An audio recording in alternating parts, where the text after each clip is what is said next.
have your views.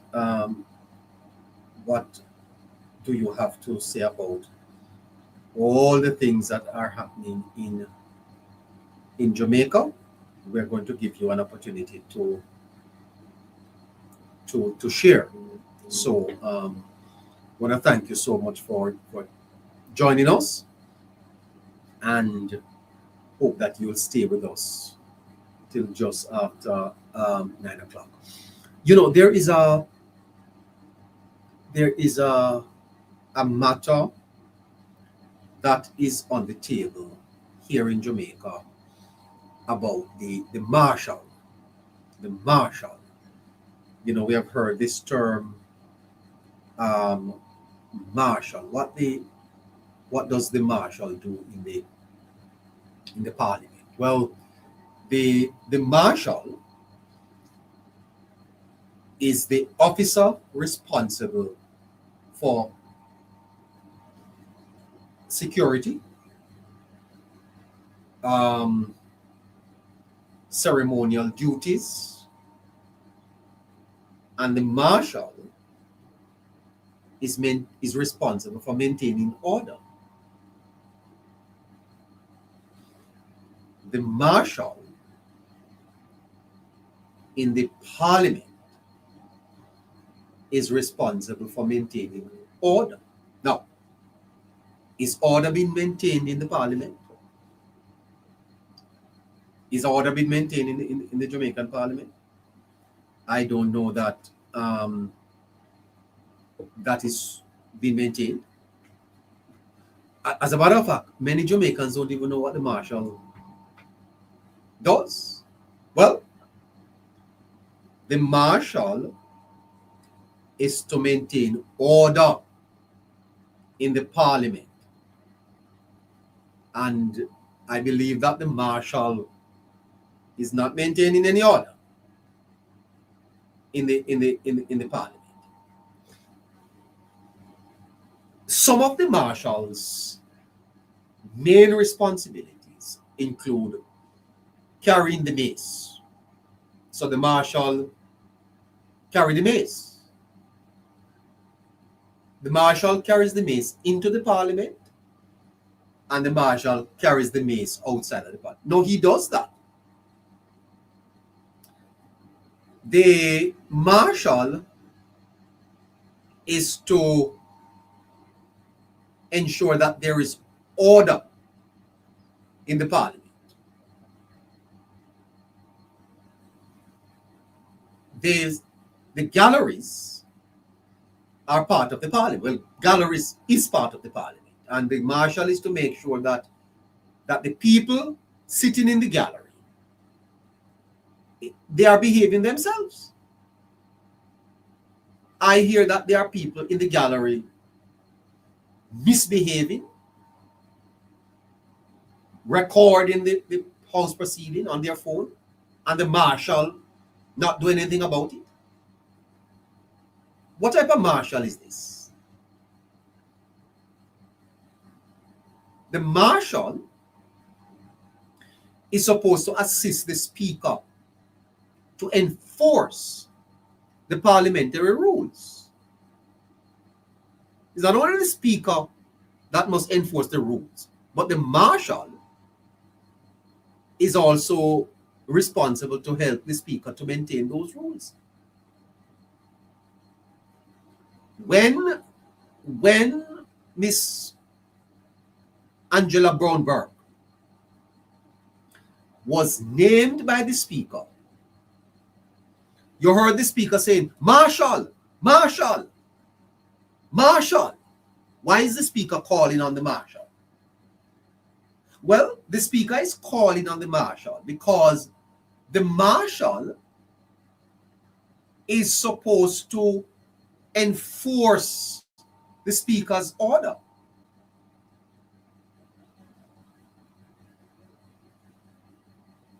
In other words, if someone is being disruptive in the parliament, the marshal must take them out. You see the problem we're having? If the speaker names a member and the speaker says, Marshal, the marshal is supposed to remove the member from the parliament. Now we talk about road to Singapore. You think that the Singaporean parliament could operate like this? And the marshal went over to Miss Brownberg to stand up and talk to her? No.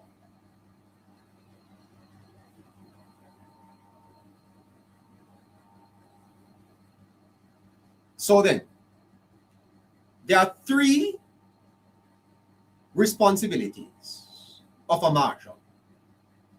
One is to act as a ceremonial officer, especially as it relates to the mace. So the marshal is a ceremonial officer. Secondly, the marshal is the chief parliamentary security officer. So the marshal is the police in the parliament. And finally, the marshal is to enforce the speaker's orders. So if the speaker says, I am naming such an individual, marshal, the marshal acts and the person is removed.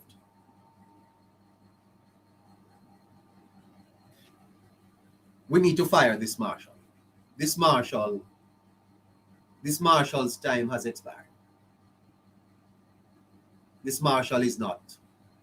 No. Marshal, you're fired. Marshal, your time up. You're part of the problem. Leave the parliament. We are asking the marshal to tender his resignation.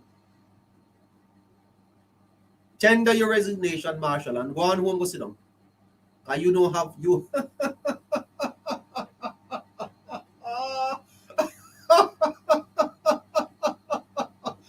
This a marshal here, boy, I tell you something. This a marshal here, him. No, sir. Good evening to you, Caroline. How are you?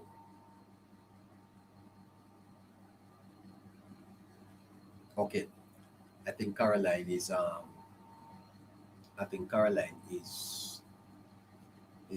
her microphone is off. She may be. I think it's off. I think it's after 2 o'clock, in the UK. The marshal is failing in the parliament. Marshal is failing. So that we start with that tonight. All right. The marshal is not doing his job. The marshal sit down in a parliament, and the marshal is watching the rules of the parliament violated and broken, and the marshal is doing nothing against it. Is a PNP marshal?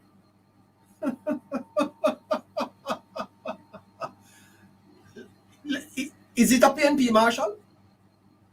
I don't understand why this marshal is so weak. Must be PNP is a PNP marshal. We need a strong marshal in the parliament here. On the road to Singapore, we start with a marshal.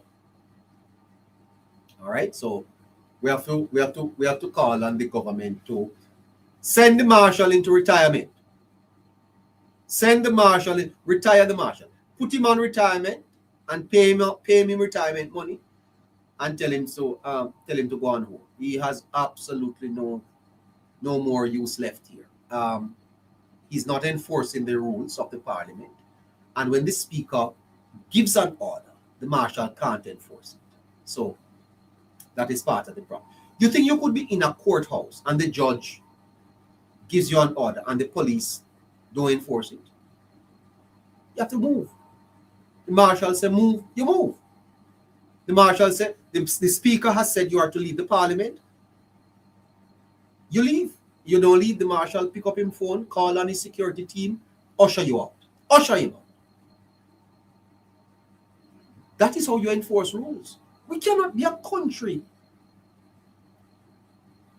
We cannot be a country where rules don't matter, guys. Rules matter. Rules matter. And we talk about Singapore. They said the Singaporean parliament was boring because when you went to parliament, you go there to conduct the people's business. I don't feel as if the people of Jamaica are being served under this parliamentary arrangement. Tuesdays after Tuesdays, what you see in the parliament is disruption. Disruption. Last week, the opposition MPs stood up in protest against the Speaker. Them turn up to the point where the Speaker had to suspend the Parliament for more than 20 minutes. And one man was in the Parliament saying, if him not get to ask for him question in here today,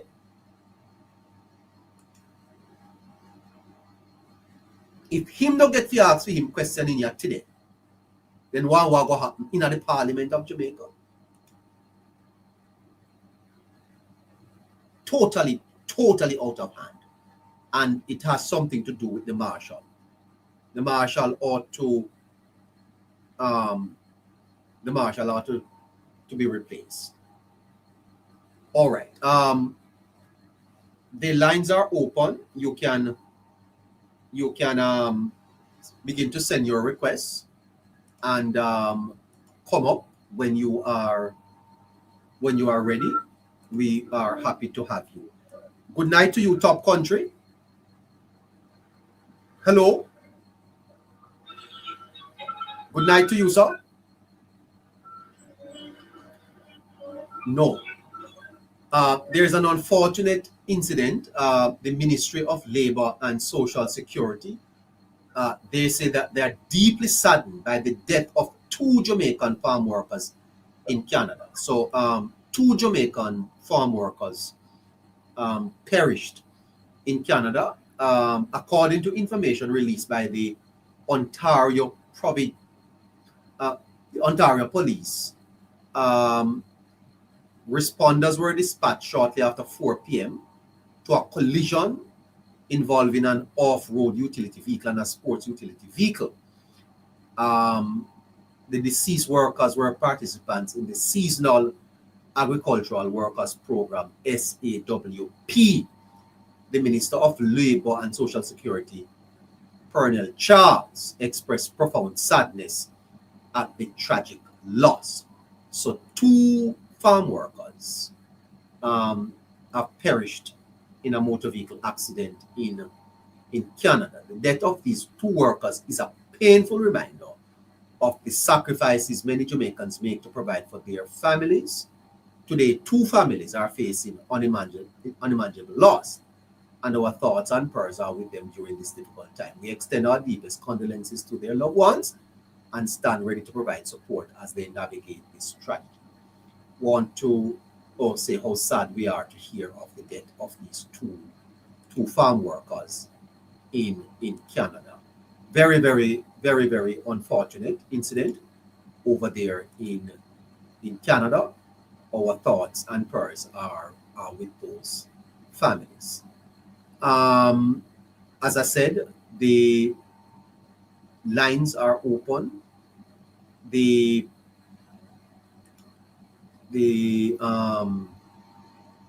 lines are open, so you can come up and add your voice to the conversation here this Sunday afternoon, live on the Hello Neighbour show. Nationwide is reporting that the Prime Minister is going to be live at 10 o'clock tomorrow morning with an interview with Mr. Cliff Hughes, so that the Prime Minister will be speaking live on Nationwide tomorrow morning at 10 o'clock. That should be very, very interesting indeed. Of course, the matters concerning Dr. Wheatley, the matters of the third country nationals is also going to be on the agenda. I'm sure that the Prime Minister is going to be addressing those matters. Incidentally, Mr. Hughes had an interview with State Minister in the Ministry of Gender and Sports, Miss Kerencia Morris. And Miss Kerencia admitted that the relationship between herself and Mrs. Grange was not good.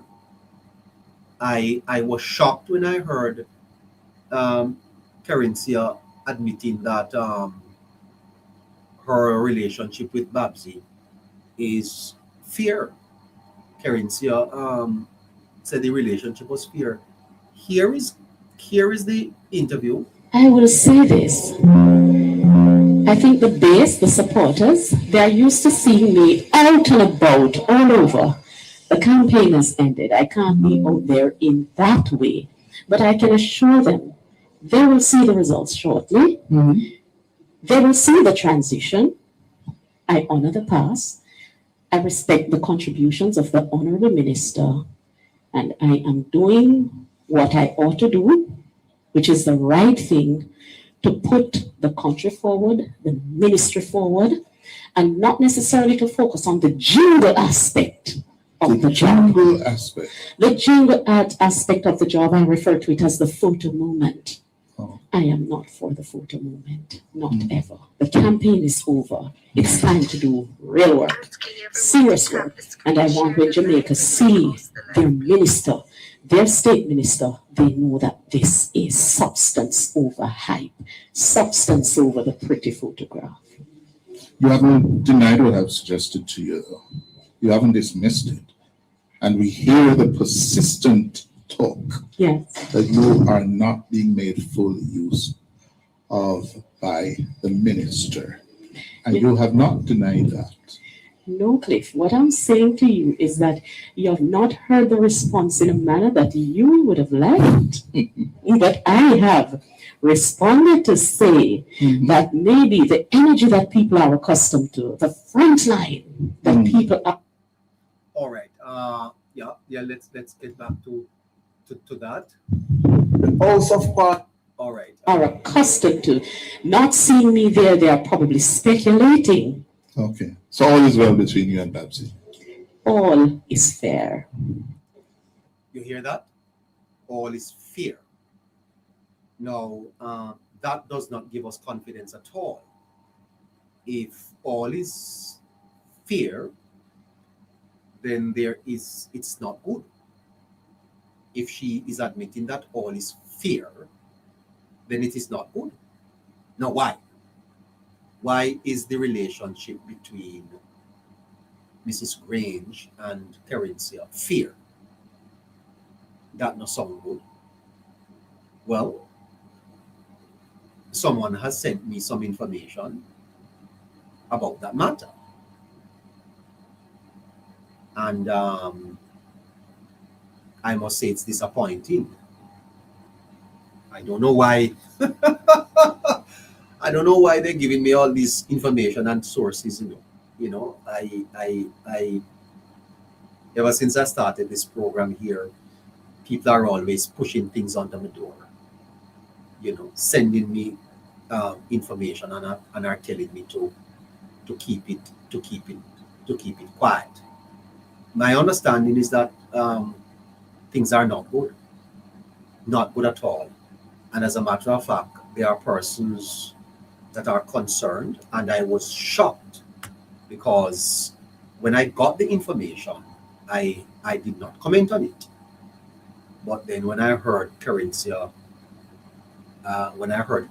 saying that the relationship is fear, that suggests that something is not so right there. Anyway, that is internal party matter. They have to sort that out on their term. Um, Please remember that I am opening the lines for you early. Now we are looking forward for this week coming up, starting Monday, because there is going to be some breaking news. This week, there are going to be some breaking news coming up. What is wrong with fear is that it is not good. I don't want a fear relationship with my moderator. I don't want that. I want a good relationship with her. My producer, I don't want a fear relationship with her. Fear means that it is not good and it's not bad. As a matter of fact, fear means that it is more bad than good. And when your state minister describes the relationship with you as fear, that doesn't give me any confidence that there is a strong transition happening at all. Yeah, wouldn't you say that? Wouldn't you say that, caller? Yeah.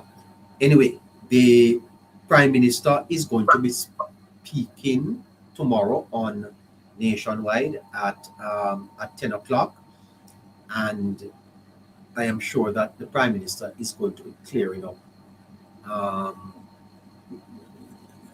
Hold on, neighbor, politicians are human, human beings, Well, I never suggested that they are not human beings, but I don't want to get involved in that too much at all. Okay, so I learned, I'm not so sure how truthful this is, that there is some discussion in the party along the lines of communication.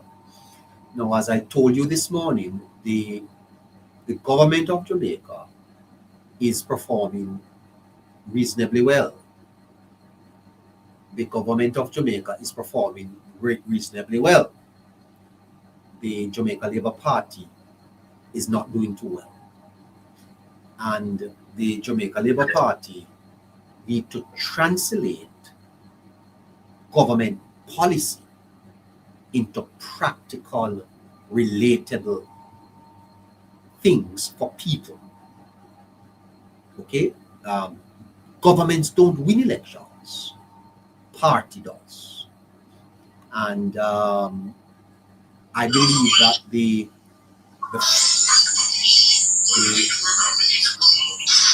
believe that the fourth term becomes the term of most importance.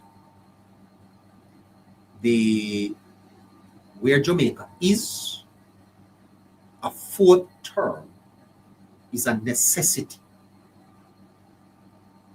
And I don't spin much, but I have to tell you that the road to Singapore cannot be achieved if we talk about a change of direction.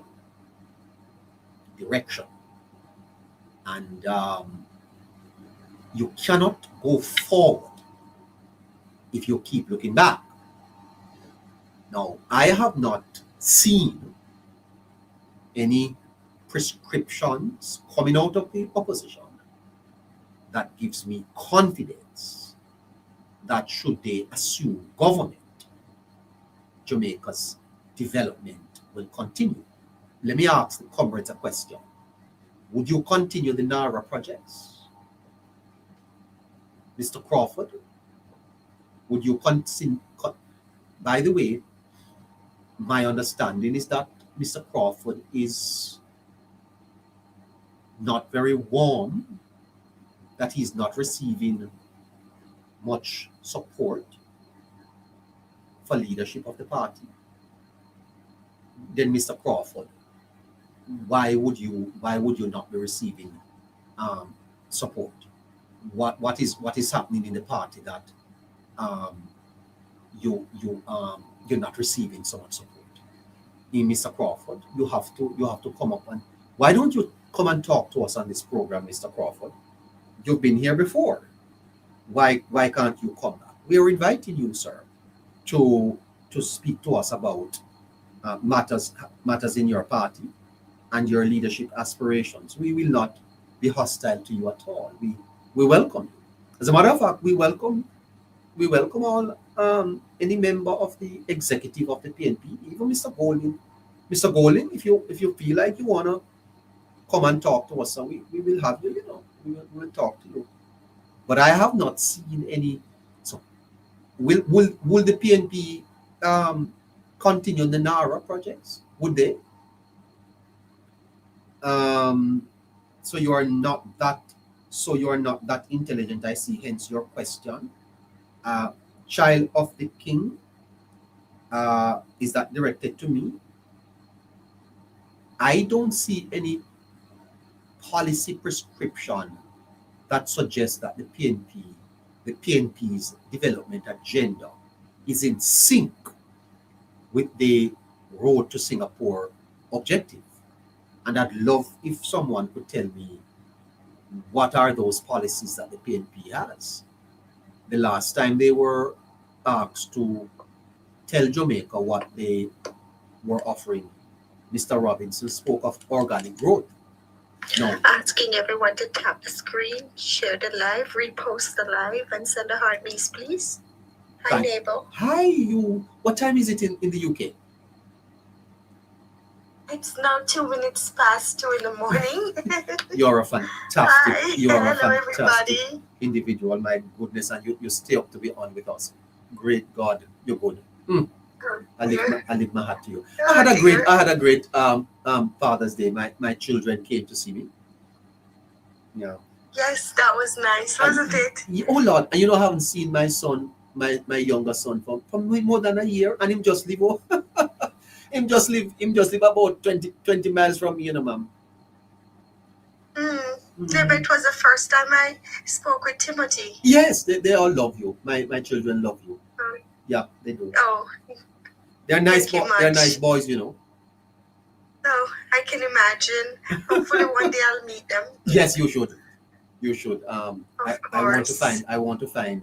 Well, I hope they find two nice wives. Oh, I see. Yes.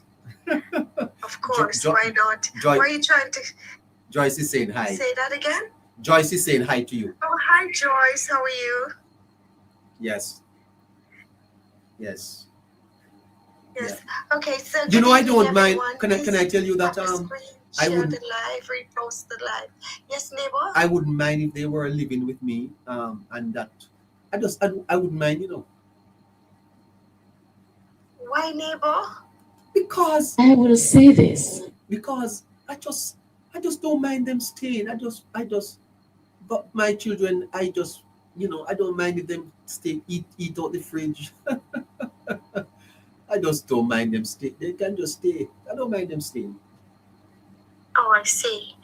You will say that now because you haven't been seeing them much, but Neighbour, after a week, you want them to go, believe me. Oh God, maybe it's true. Because when they were going, I couldn't wait for them to grow up and leave. Okay, Neighbour, we have someone in the chat. Okay. Child of the King.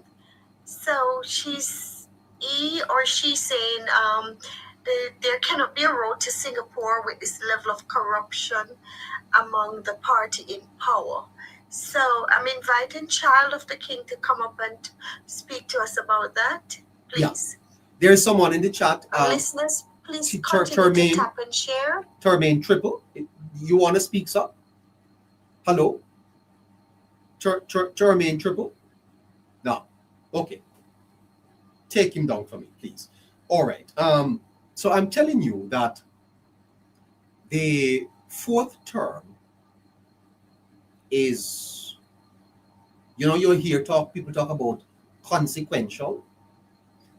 Elections after elections, we hear about which term was consequential.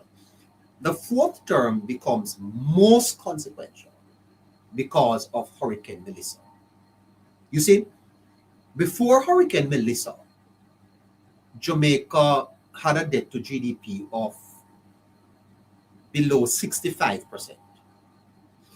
What that means is that the government was able to, there's a lot of money that the government was freeing up so that it could invest in the Jamaican, infrastructure, in the Jamaican people. Well, Melissa has kind of put a little dent on that, and the government have to take on more debt. The debt that the government is taking on is largely growth induced. In other words, it is money that can be used to grow the economy. Will the PNP continue that? Will they? I don't know. I don't think so. Mr. Golding, after Melissa, said that he would give every MP $50 million. He never talked about a naira. What he said was that he would have made resources available to the PNP MP. The PNP is largely statist. It's a thinking that the state becomes the provider, the relief for people. It's a little bit down from rank socialism. Yes, not really communism, but it is not the capitalist market ideology, right? And that's not going to lead us to anywhere far. That's not going to develop our people. It's not going to develop our country. And I believe that the PNP must be kept in their place until they are able to understand how an economy functions. And in that regard, the fourth term becomes very, very important. And in that regard also, I think that the Jamaica Labour Party need to start having some conversations with the people of Jamaica about the policies of the government and how those policies are affecting the individual lives of the Jamaican people. That is what needs to happen. Okay, the lines are open for your comments and the lines are open for your calls. The matter of Miss Burchel continued to generate a lot of talk in the country. What with Miss Burchel's continued. Good night, caller. Good night. Hello. Good night. Hello, Linda. Linda? No. All right. Okay. June is saying that the Major Anderson chose his team yesterday to kick off NAR. Good evening to you, Queen Boss. Happy Father's Day to all the fathers listening to us right here, right now. All right. What do I have? Okay, I have a few things up here. So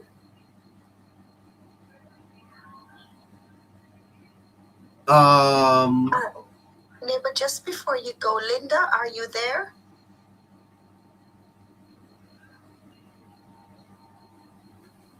Okay. Last week, we witnessed something unusual in Jamaica. Lots of news breaking, and some of them were expected to damage the government. There is an old trick in politics called narrative displacement. It's an old trick in politics called narrative displacement. Now, when a government is strong, opposition forces often seek to change the subject. You know, government is on a roll. Diaspora conference is successful. NARA CEO is appointed. NARA project is about to get off the ground. You know, that's great news for the government. Now, when an opposition appears strong, the same thing happens. The government often do the same.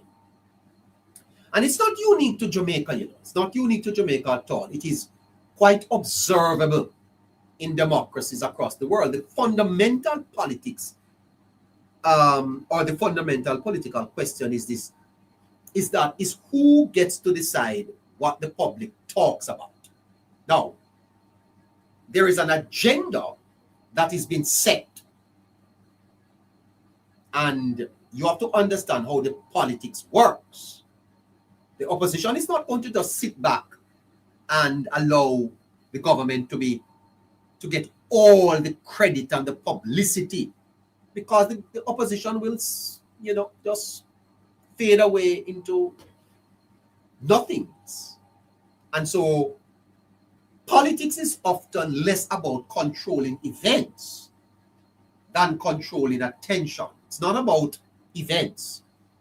It is about attention. How can you control the people's attention? That is why election campaigns are such a massive event, you know, because you have to control the attention of the people. A government may want the national conversation to focus on, and this is what the national conversation should be focusing on. It should be focused on the crime reduction.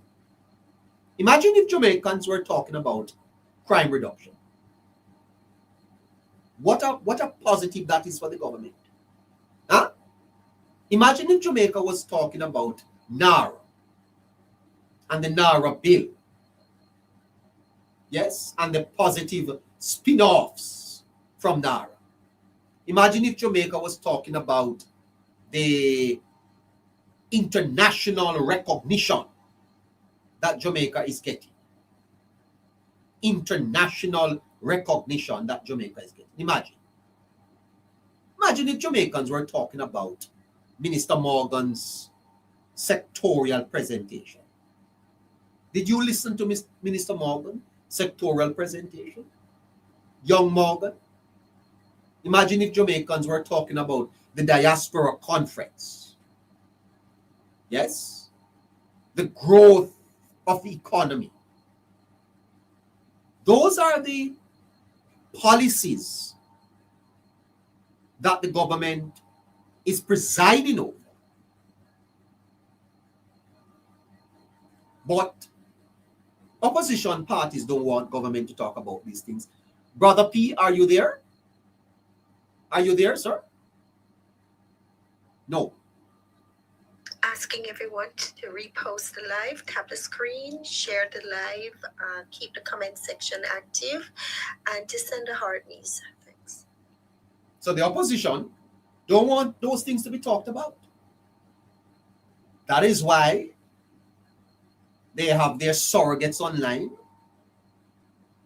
and they give them their talking points and they make up a lot of noise and they are very emotive. Yes, and I will tell you something. I cannot prove it, and I'm not one to spread propaganda. But Nikisha Burchel may be very much part of the opposition's strategy of distraction. Just go in at the parliament and go on with some foolishness. And the people are talking about that. Think about it. Nikisha Burchel may very well be part of the opposition's plan for narrative control, you know. What did I call it earlier? The politics of narrative displacement. Narrative displacement. You go into the parliament, go along with your tongue and massage the mic. Then the people will talk about that. They won't talk about Minister Morgan's budget presentation. They'll talk about Miss Nikisha Burchel filming the proceedings. What made the news?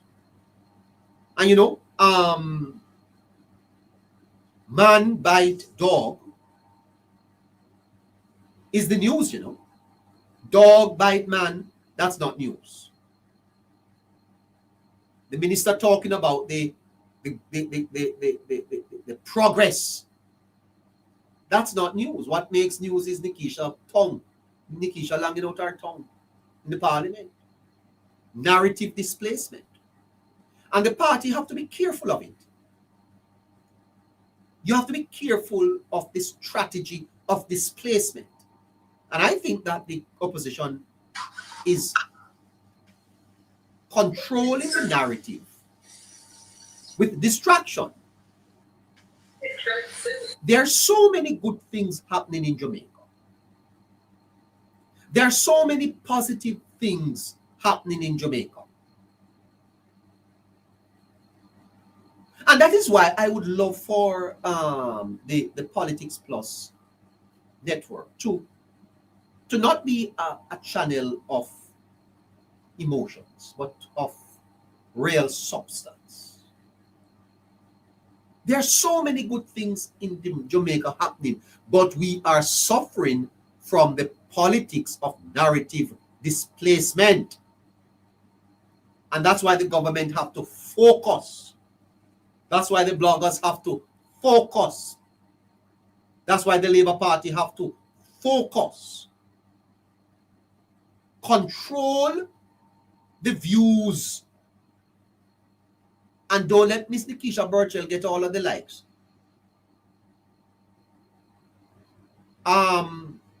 Isaac Buchanan, Nikisha Burchel, Angela Brown-Burke, they are distraction.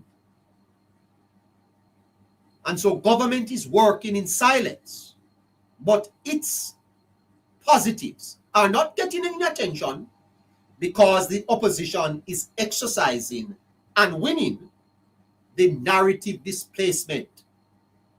Narrative displacement is to tell Miss Burchel talking a patois and distract the parliament. And that is going to make the news. Especially in a society that normally proclivitize nonsense. The opposition want the people to focus on scandals. So they are manufacturing scandals. They want the people to be focused on the Integrity Commission reports. There's no issue there, you know, guys. To be frank with you, the Integrity Commission puts out a report. Then put out their report. Let the chips fall where they may. The matter is now with the Director of Public Prosecution. What is it that we have to do with that? Cabinet meets tomorrow morning. The cabinet can't spend its time talking about Dr. Wheatley. The country cannot be bogged down for the next 2 weeks talking about Dr. Wheatley. When we have a country to rebuild. And if the opposition continues to control the narrative, then 3 years will pass, and then an election is on the horizon, and the government will have to catch up to say, oh, pay us some mind over here, look at what we have been doing for the last 3 years. The opposition wants the country to focus on those matters that do not mean anything. Both the government and the opposition are attempting to frame reality through different lenses. Good night to you, caller. Are you on? Richard Roger Stitchy? Oshia Hardy, good night. Hi, neighbor, good night. How are you? Good night to you, Oshia. How are you? great. Thank you. Hi, Caroline. What high school in Jamaica did you attend? Hi, lady. I went to the great St. Hugh's High School for girls. Oh wow, that's a nice school. Wow, that's great. And you are living in Jamaica? No, I'm in Florida, but I told you before that I'm planning on moving back home within 2 years to open that dialysis clinic. Oh yes, I remember that now. Okay, yeah, I remember you now. Okay, great. Yeah. How are you? So I just called to I'm good. I just called to say a little thing about Miss Burchel. Oh yes. I think her sexual gestures, I'm just sitting here thinking her sexual gestures in the parliament. I'm saying that if that was a man that was doing that, looking at a female speaker, can you imagine that backlash that male would have gotten if he had operated the same way that Miss Burchel was going on with in Parliament the other day? Yes. You know, and it's like Nikisha lift up half her brain cells. It's like she mad. And the thing is that because we know that she's not right, we should not be focusing on her and the shenanigans that she's doing in Parliament. And you rightfully said it's a distraction. Yes. It is a distraction. You know, and as my grandmother would say, "Anna, every pan knock your figure." No, ma'am. I think this is deliberate. This is the politics of narrative displacement, ma'am. This has nothing to do. This is all part of the strategy. Miss Burchel fits right into the PNP strategy, and my God, they're getting press coverage. You know, ma'am, the press coverage that Miss Burchel gets. Hold on. You know the press coverage that Miss Burchel gets, the Prime Minister don't get it. The amount of time. Why? Because it's positive. The amount of time that the Prime Minister is doing. Right? The amount of time people spend talking about Miss Burchel, they don't spend talking about the Prime Minister, you know, ma'am. Burchel is now the hottest. If you type in Burchel on any social media. Big issue. Yeah. They made a big issue of the Prime Minister not shaking the opposition leader's hand. Yes. A big issue of that. And the scandalous behavior that she portrayed in that Parliament and nothing. Nobody has anything to say? Yes. You know, ma'am, I got some information about compulsive sexual disorder. And CSBD. It is a clinical term by the World Health Organization, and it is ICD-11. It is a pattern where a person has trouble controlling intense, persistent sexual urges, thoughts, or behavior. Even when it's causing harm to relationships, work, health, etc. But the reason why I just raised that because I was looking at it over the weekend, and I was cautioned because it's an illness. And I'm wondering if my friend Nikisha has an illness. Well, should have been doing that every time or every other time that she's in Parliament. You know, if it's really a mental illness, it's something that is consistent in her behavior. You see this tongue, ma'am? You see this longing out of the tongue as a female? Because, yeah, I mean, I don't know. Anyway.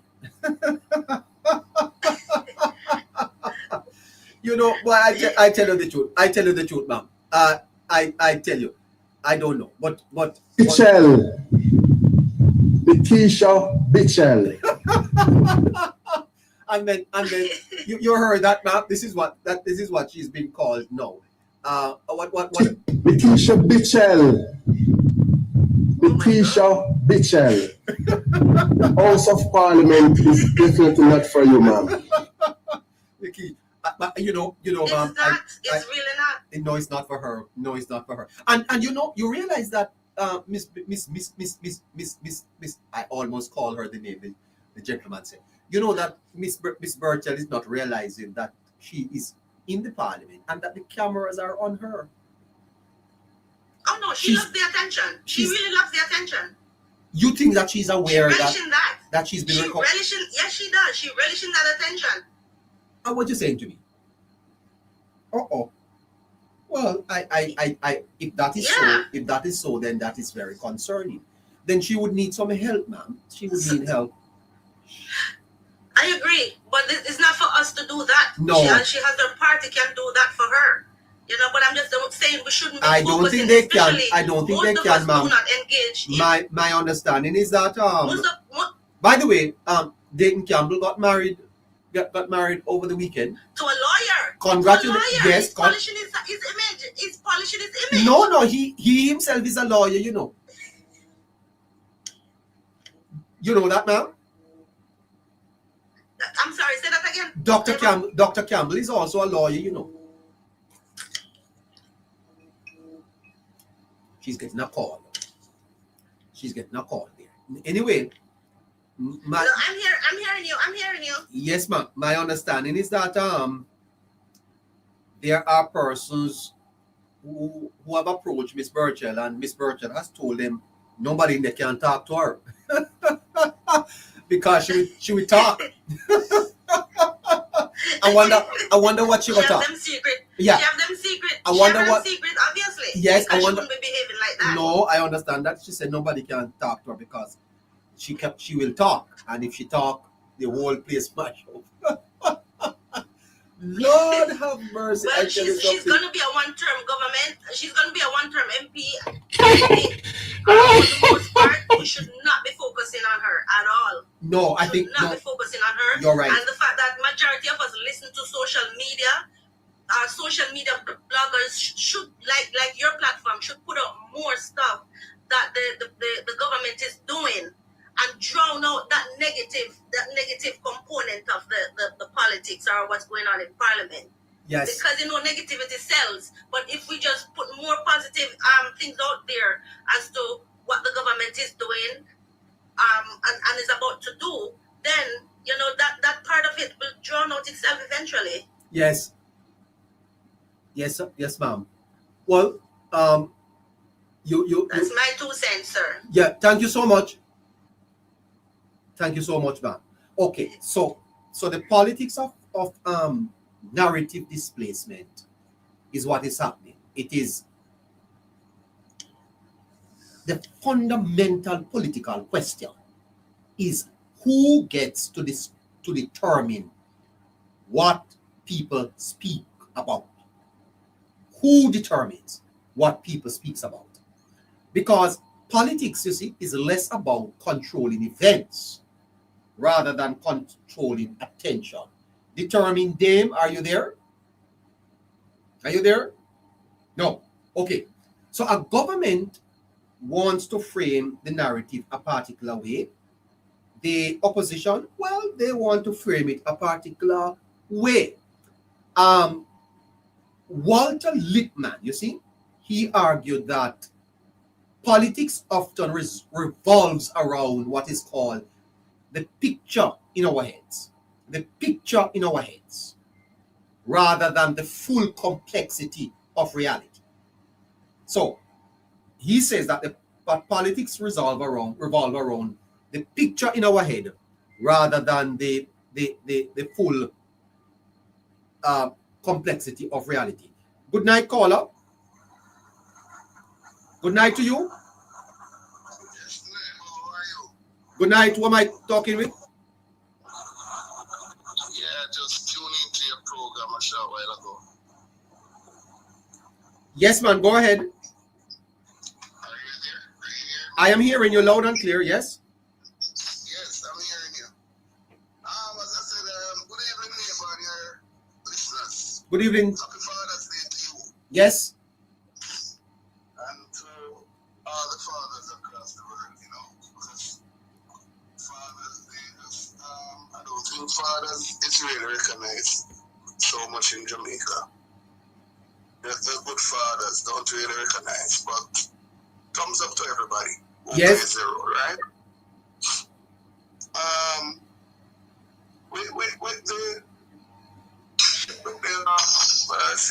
My 2 cents is about Dr. Wheatley matters here. You want to comment on the Wheatley matter? Yes, that's my 2 cents. I think the PNP is really getting disgusting now. They are getting disgusted. Yes, they are very getting disgusting because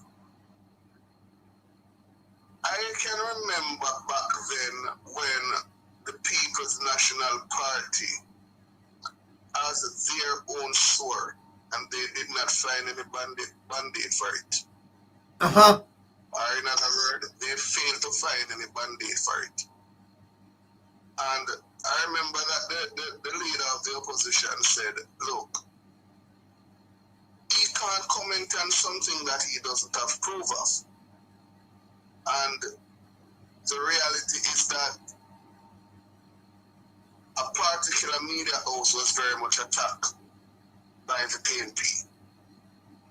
And the PNP said, look, that particular member with the Jackden scandal, they don't see, technically they're saying they don't see nothing substantial in the report for him to step aside.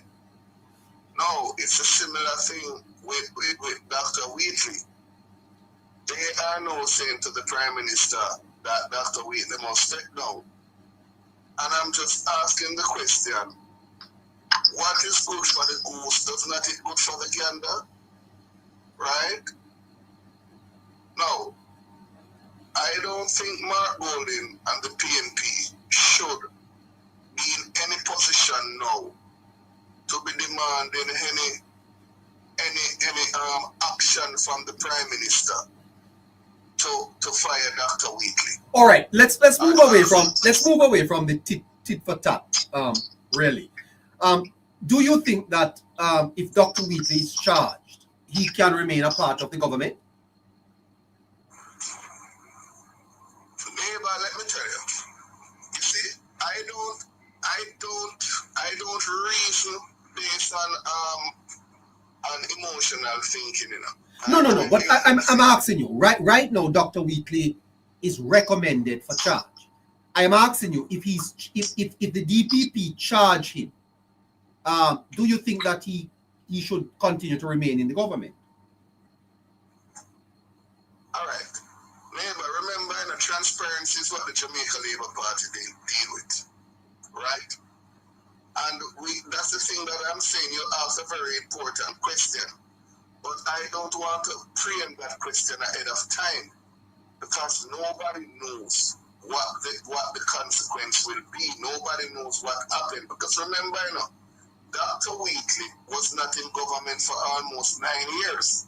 I mean, has been a cabinet minister for almost 9 years, if my memory serves me right. But what I'm trying to say to you, neighbor, the PNP have this as a weapon to ride. And remember, the IC did recommend that the Prime Minister must be charging. No. The IC did not make any such recommendation. No, they did not. What happened? Well, my correction. Remember the issue with the Prime Minister and the IC, and what the PNP do. They ride on it. But I'm saying, answer your question, if Dr. Andrew Wheatley should be charged, then I know the government will do the honorable thing. But for now, a man is innocent until proven guilty. Remember the but hold on, sir. A charge is not a conviction.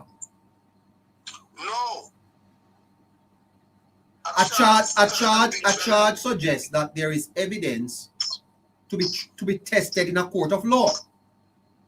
Right, and that's what I'm saying to you. And I'm asking, yes, I know that, but I'm asking you for your opinion, sir.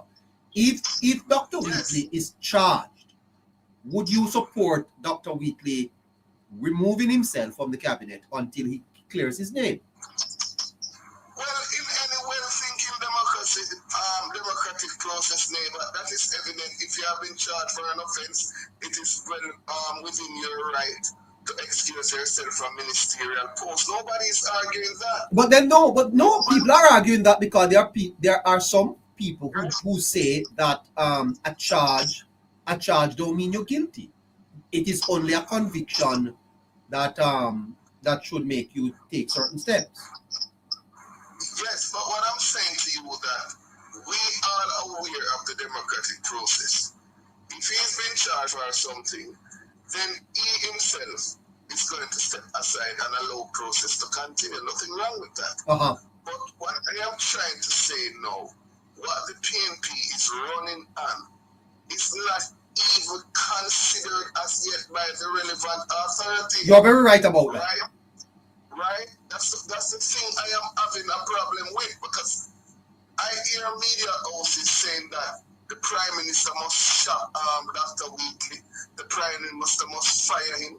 What the Prime Minister is going to remove Dr. Wheatley for now at this moment while we are speaking? What's the basis those Prime Minister owners going to move Wheatley for? Right? I can remember back then, many years ago, when a former member of Parliament of the People's National Party was in the similar situation. Did the Prime Minister portion him similar with that person? No. Did Mark Golding remove Dennis Gardner from the position that he was in? No. So I am just finding it very unbalanced for the PNP and civil society to be coming now. You know what I noticed? When the PNP has done anything wrong in Jamaica, civil society keeps very quiet. But when the KLP has done something, they comes up bashing the government just like that. I am wondering, here in America, tax evasion is one of the most serious offenses that you could commit under federal laws. You can't pay back that money.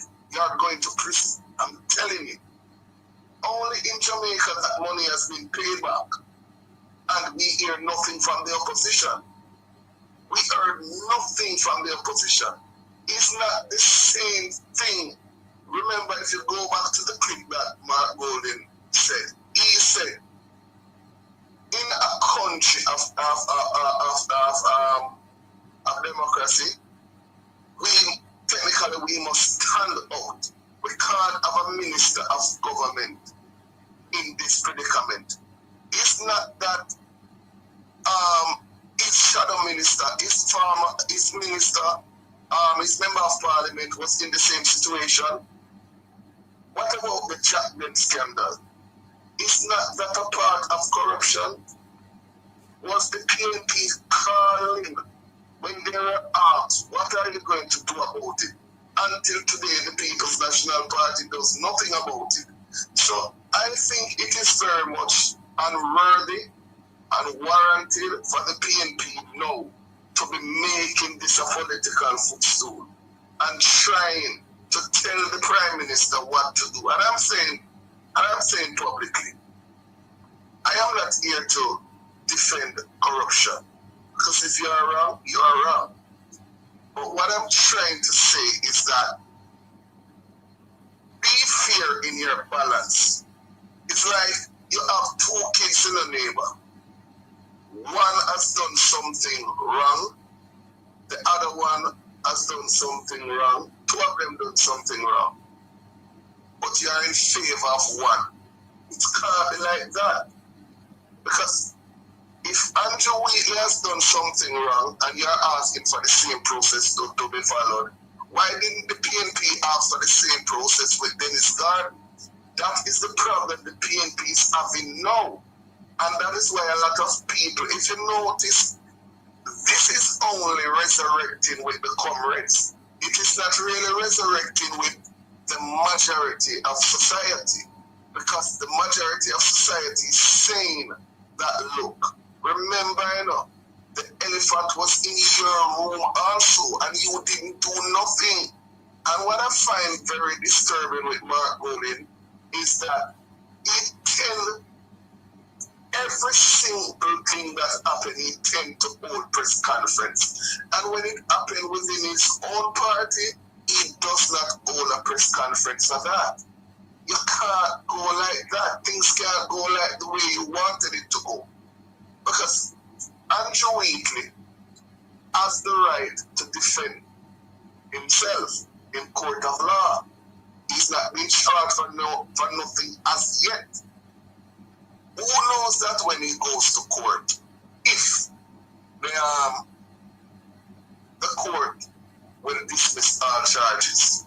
Remember, it is not government taxpayers' money is charged for, Make that clear, This man was out of the cabinet for so long, And for the PNP now to be telling the Prime Minister what to do, I find that very strange.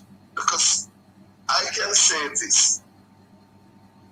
If Prime Minister Holness, which I know he won't, and he will not follow those groups and those PNP surrogates to tell Dr. Wheatley to step aside, I think it will be a dark day for my Prime Minister.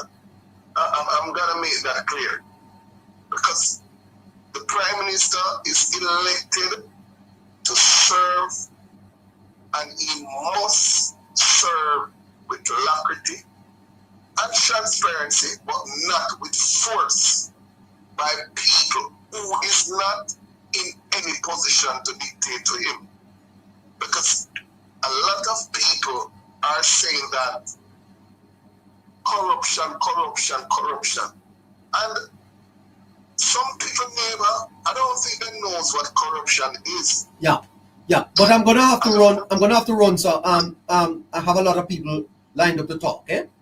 Yeah, but that's my little final piece on it now. Yeah. Because I know other people have to call in. Yes, man. I'm urging the government, Prime Minister Holness, stay focused. The late Ian Boyd, who passed on, may his soul rest in peace, when Zozo was coming out, Ian Boyd said, don't look at the uptown people. Don't listen to them. Implement Zozo, and today we see where Zozo has benefited Jamaica. So, my final thing, Prime Minister Holness, stay focused. The PNP is only there for grandstanding. They can only talk. They are not in government. They did not be elected. And do the right thing. Have a good day, neighbor. We talk again. Thank you so much. Thank you so much, sir, for calling. Let's move over to Astute. Astute, how are you doing? I'm doing well, neighbor. Happy Father's Day. Yeah. What about you? Daddy yet? Yes, man. Long time. Long time. Well, happy Father's Day to you. Let me hear your comment on this, the politics of narrative displacement, Astute. There are so many good things happening in Jamaica, but that's not what people are talking about. In that regard, Astute, the opposition would be winning the narrative. How do we flip the script right now? And do you agree with me that a lot of what we see happening, including Nikisha Burchel's behavior, may be very much part of a narrative displacement strategy by the opposition to keep the people distracted from the good things the government is doing? Most definitely, neighbor. Thank you for having me. Yes. So, yes, you are correct. It is another psychological tactic used to distract and to change the mind of the people and to control the mind of the people. If I go left while something is happening on the right, because I want to distract you from what is happening on the right, then I would have been successful. However, your question is, what can be done to address or ameliorate or mitigate against things like these happening? What we can do to ensure that people don't get bamboozled and tricked. Yes. Now, neighbor, we have done this topic several times. One of the major challenges, you have to understand what critical thinking is, and you have to understand what emotional quotient is. Because you don't necessarily have to be the brightest or have a PhD or even a bachelor's degree to understand that somebody's trying to trick you. But when it comes in this form, when it is so nuanced, when it is so sophisticated, because, neighbor, if you notice, one of the things when people are trying to spread propaganda, one of the main medium use is traditional media. So, for example, I'll give you an example. Today I was having a conversation with some Canadians, and somebody said to me, imagine Jamaica, the Prime Minister have criminals coming out of the country and all while sending away the Cuban doctors. What kind of country is this? So I had to chime in and say, no. What criminals are you talking about? Did you read the TCN agreement? Do you know who constitutes as a TCN? Like, so it goes back to show you that the narrative spin was started by the traditional media. Now, even though a lot of subsequent communication happened to expound on what is actually taking place, the false narrative has reached far and wide. No, it's not somebody else, Miss Justice. That's still me. Sorry, neighbor. Sorry. So the narrative spin has now reached international war, neighbor. So it's you're breaking up. I'm not so sure what's happening. No, you're breaking up. Okay, hold on. You're breaking up. They're astute. Okay, so we're trying to see if we can. Are you hearing me better? Yeah, go work with that. Are you hearing me any better? Yes, work with that. All right, beautiful. All right, thank you. It's the same. Because to combat this narrative, first thing is we have to. So I remember the other day, a few days ago, it was announced that they're trying to create their own arm for communication in terms of a strategist, specifically responsible for the dissemination of information. Who is that? Who is that? No, I didn't hear if somebody was chosen for it, but I know that they're considering assigning someone specifically that's the Labour Party. Yes. Yes. Dealing with the dissemination. No, his line is a little bad. No, his line is a little bad. Let's put him on a pause and let him see if he can sort out the line and come back. So we're talking about the narrative displacement, and we were telling you that Walter Lippmann argued that politics often revolves around the picture in our heads rather than the full complexity of reality. More recently, political scientists speak about agenda setting, the idea that political actors compete to determine which issue dominate public attention. So there is a great competition to determine which issue is to dominate the public's attention. And in Jamaica's context, if one accepts the premise that the government is politically strong, then it is reasonable to expect that the opponents of the government are going to be searching for issues capable of disrupting the government's momentum. A weak government does not win 3 terms. A weak government doesn't win 3 terms. And if the trajectory continues, it is likely that the government will win a 4th consecutive term. What is the opposition going to do to disrupt that momentum? And the fear of a 4th term would not necessarily create conspiracy. It would create incentives. And incentives matter in politics.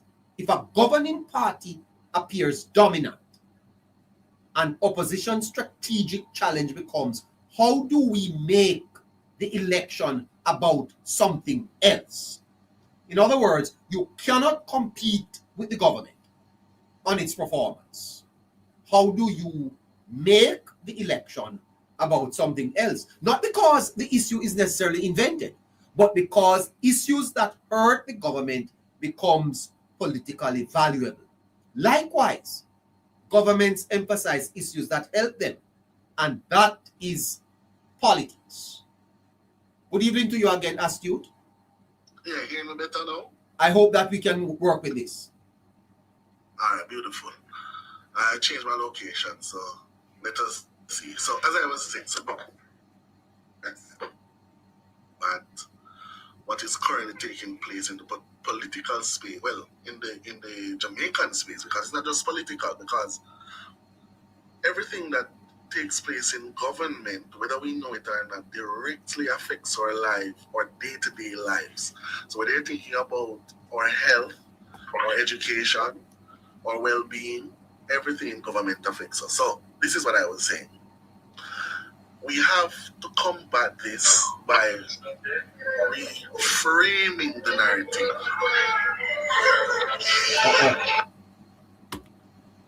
By reframing the narrative, by creating an opposing arm of communication. Now, we know that because we don't have access to the traditional media, especially one of the biggest media houses in Jamaica, we still are able to reach our people because we have social media.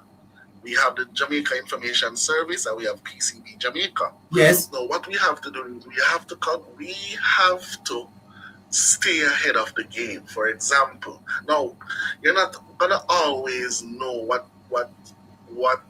type of propaganda they're coming with. However, what we can do is we can always ensure that we are putting out the positives that are happening every day. That's one.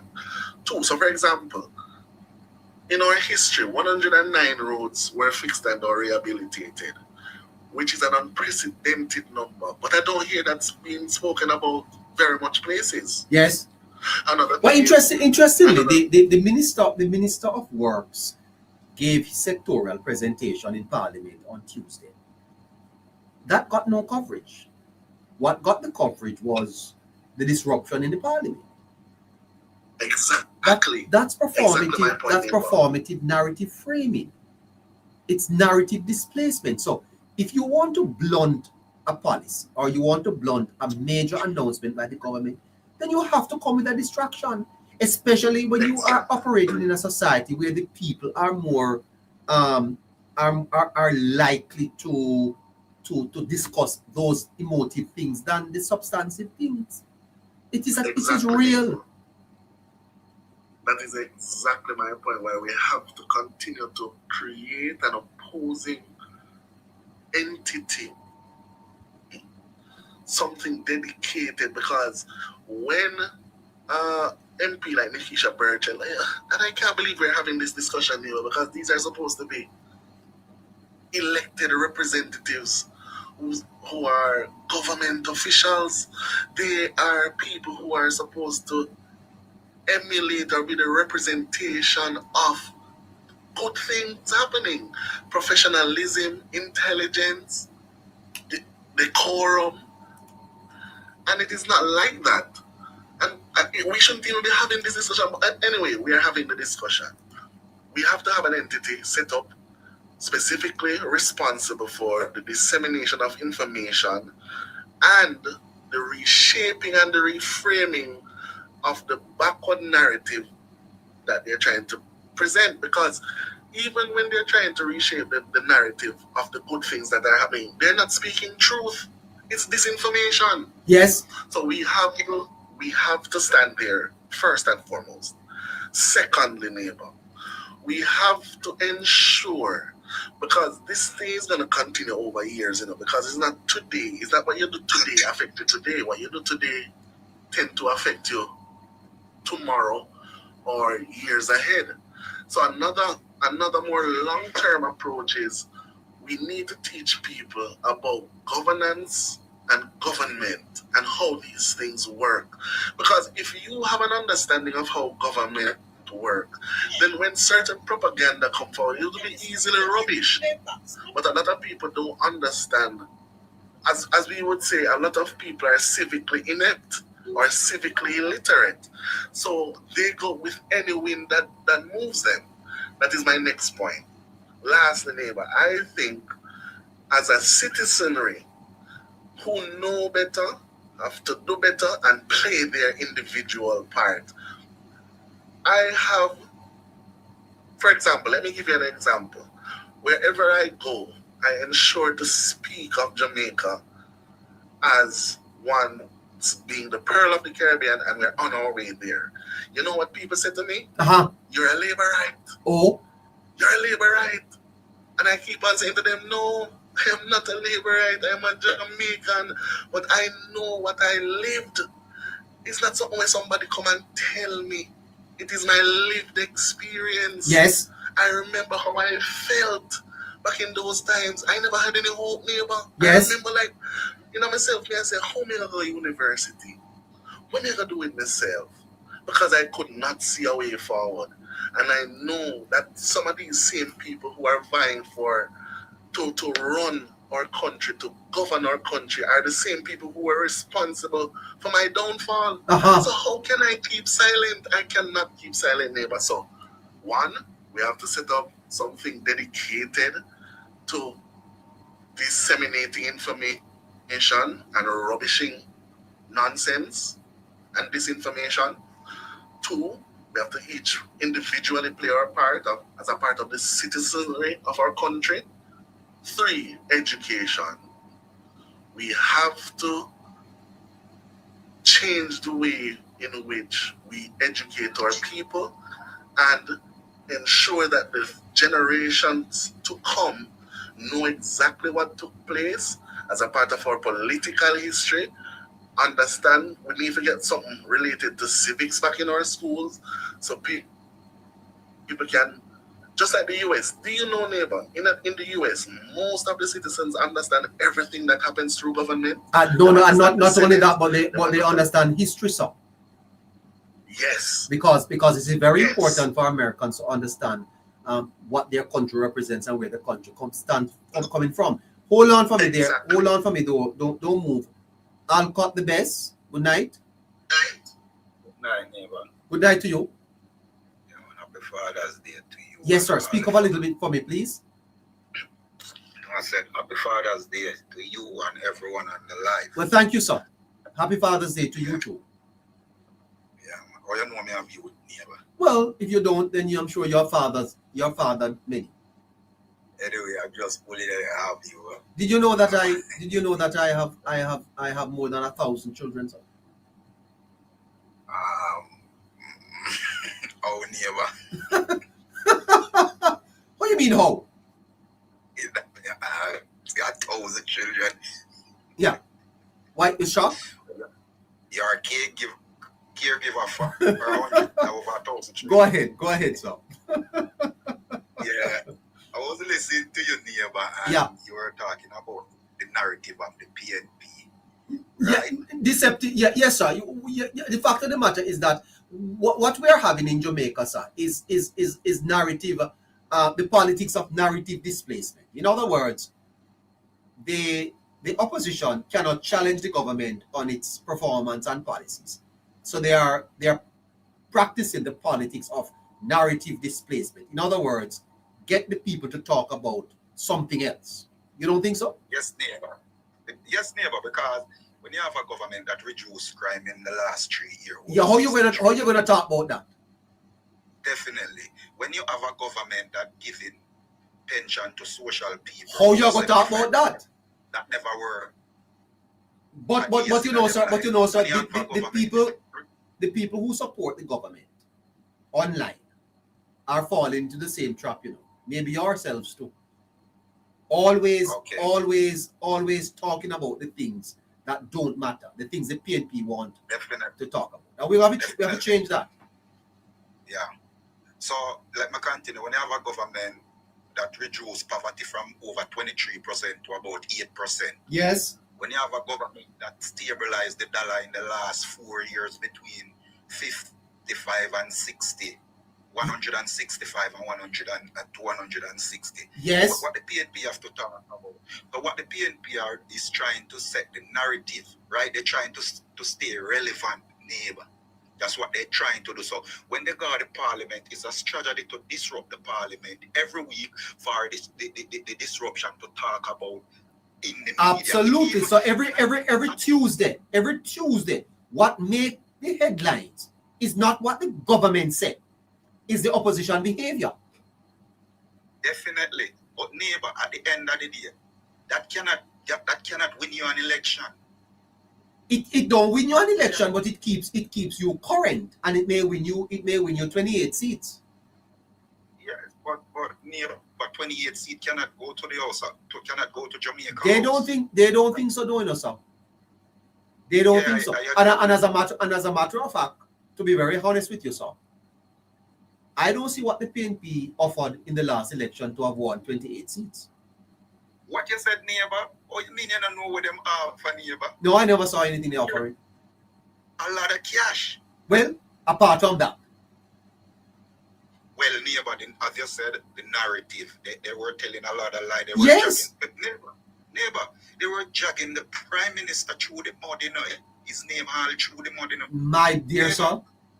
What do you think the Integrity Commission go after Andrew Wheatley? Andrew Wheatley is a close ally to Andrew Holness, and they cannot get to Andrew Holness. So they touch someone close to Andrew Holness. That's why they bring out a report that is not even completed, not even the figure check right in the report. If this report go in our court, it will go in our court, they're supposed to throw it out. Do you think that they should withdraw the reports based on the fact that the Integrity Commission published a report with figures that are not correct? Doesn't that compromise the report? It's supposed to. Yes, neighbor. Yes, neighbor. And I was listening to this lady because she's very knowledgeable. Jamaica 411. I don't know if you listen to her.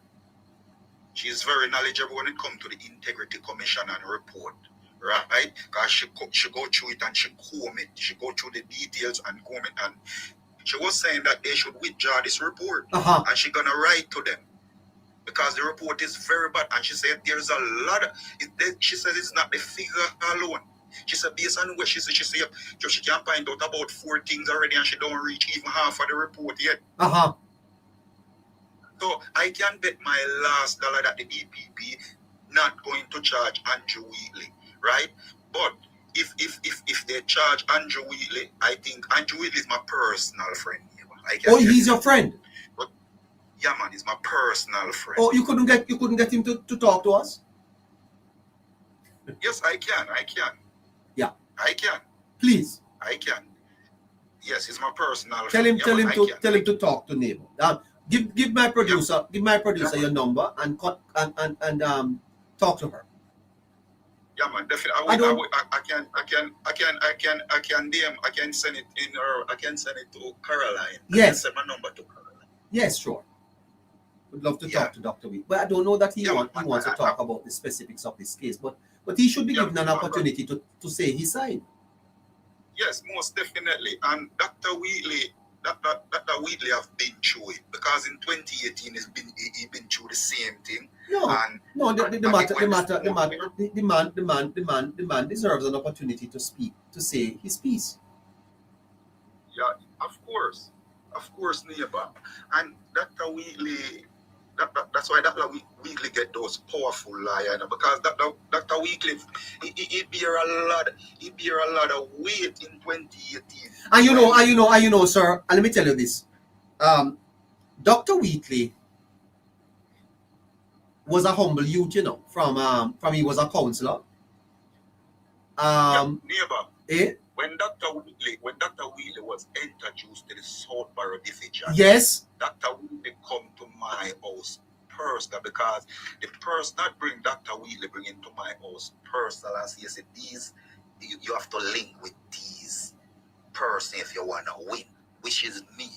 I'm a delegate at the party, right? So Dr. Wheatley career, we help build. Yes, sir, until he became mayor of Spanish Town. After the crime was rampant in Spanish Town, Dr. Raymond noticed who no manage the mayorship in Spanish Town. That's why he stepped aside and allowed Dr. Wheatley to assume the Well, that's mayor not in why. That's not Spanish why Town. he stepped aside. There was an incident, a domestic incident that forced him out. Yes, the crime was one of the party. It could not contribute. The crime was rampant in Spanish Town at the time, Neighbour. And when Dr. Wheatley took over, Dr. Wheatley curved it a little. Not all, but Dr. Wheatley curved it a little. You understand? And when they create the 3 new seats in 2011, that's how Dr. Wheatley get to becomes an MP. Because that seat over Spanish Town, he get that seat, and Orlando Brown did win the one in Gregory Park that Yes. Long after, and the one that In central Westmoreland. No, not Westmoreland. St. James. Central St. James. Yeah, Leroy Clark, I think. Leroy Clark. The PNP Leroy won it Clark. first though with Lloyd B. Smith. Yes. Yes. You understand? So Dr. Wheatley, and again, Dr. Andrew Wheatley was a minister only from 2016 to 2018. So Dr. Wheatley never have any ministry that fit enrich himself or anything like that. Dr. Wheatley was a minister for 2 years. 2 years.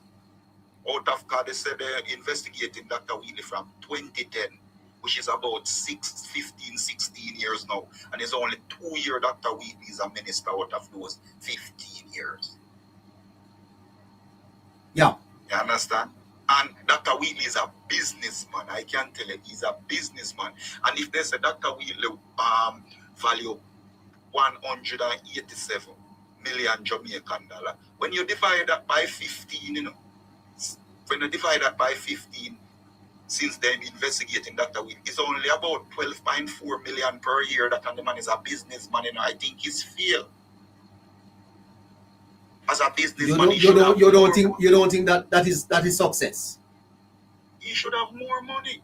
that is just little over $1 million US. That he should have more money than me.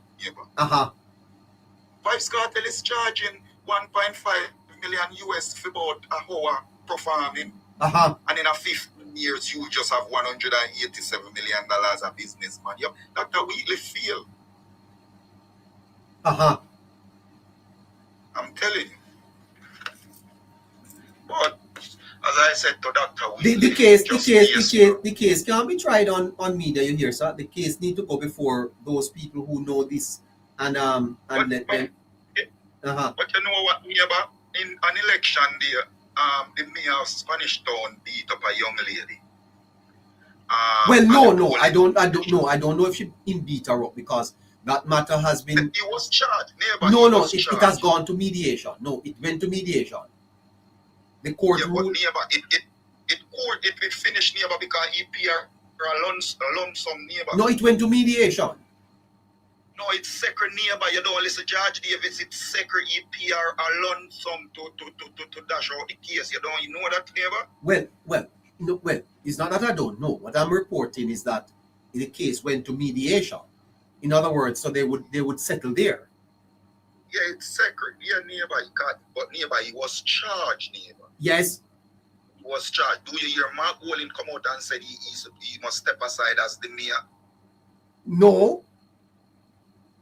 So why Dr. Wheatley don't charge, but you want him to step aside?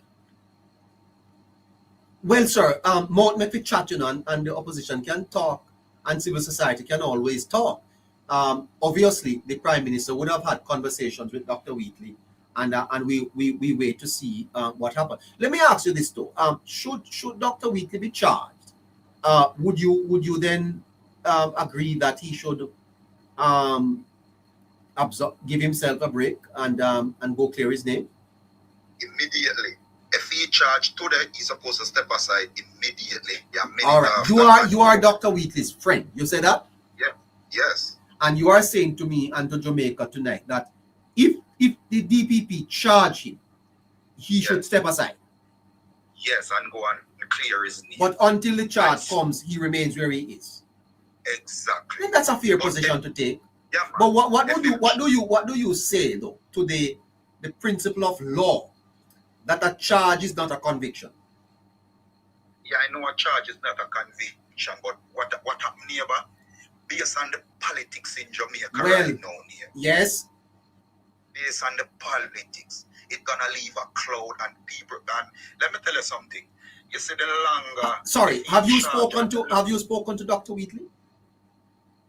Since the incident? Yes. I do not call him because he have a lot doing, so I'm waiting on it to settle down a little before I call him. Call your friend, man. When you not call your friend, call him, man. No, I put out 2 videos already defending him and stuff, but I would call him. Before, you know, say, to be frank with you, you know, about 3 days I talked to him before the report came out, you know. Yes. What day is Dr. Wheatley in office? What day is Dr. Wheatley in office? Huh? Which day is his constituency office day? I don't know, you know, but I know that the constituency office day normally is Thursday. Thursday?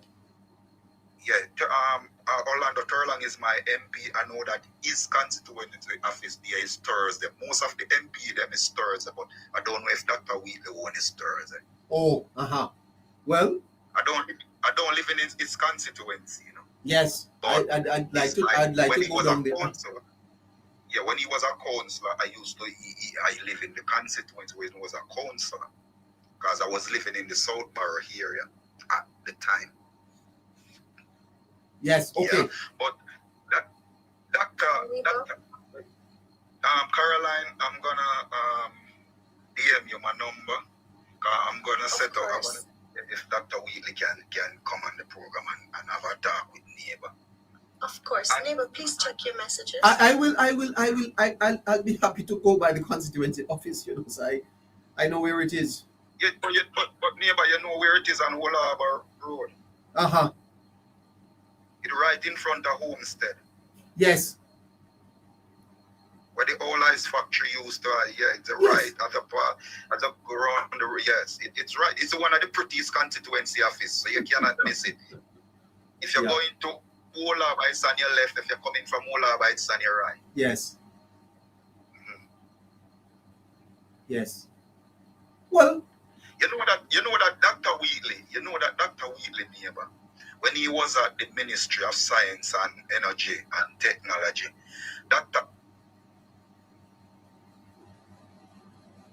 Sorry, I lost him there. Okay. Kira. Hello, Kira. Good night, Neighbour. Good night, panel. Happy Father's Day to those who are fathers on the panel and those who are listening in. Before the producer sent the request, I was just listening to your post about the Gleaners misleading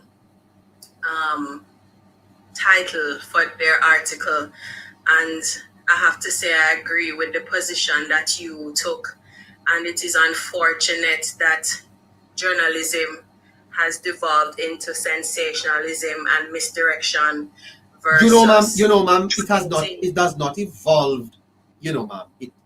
It is not evolved, devolved. Devolved? Because journalism used to, yes, devolved, as in it has gotten worse. Yeah, because it has always been narrative framing, because right. It's a business, you know, ma'am. That is true, and yes, they are in the business of selling papers, but at the end of the day, they have a duty to uphold, which is to inform the public of the facts. Yes, ma'am. I don't think we have any journalists left in Jamaica, you know, ma'am. I'd like to think Dion Jackson Miller is a what? Is a journalist, ma'am? Is still a journalist. No. Hold on. No. You have to separate. She's as close to who I see right now. You be careful, ma'am. Be careful, ma'am. A journalist and a reporter is two different something, ma'am. We have reporters in Jamaica. I don't know about journalists, ma'am.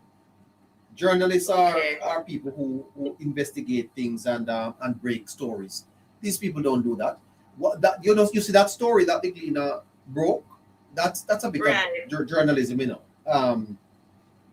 But I don't know. But look at what they did with the story, man. They made Jamaica almost went up in outrage over something that does not exist. And that is poor. It is poor because of the effect, but I'd like to think that was the intent. So they did succeed on the intent because somebody had to have read that article, knowing fully well that the position that was taken would possibly and very likely lead to the reaction of the populace. But that So, was the job intention. well done. That was the intention. Absolutely. Absolutely. So my encouragement to the populace is when you see something of that nature, do not lead with your emotion. You People are encouraging the people of Jamaica to do that now. No, I'm encouraging them to lead with critical thinking. Who? Not with their emotion. Who? The people of Jamaica. You serious about that now? Of course, but if you could see through what was written, why can't the rest of the people? Listen to me, man. 300 years of colonialism. 300. 300 years, man.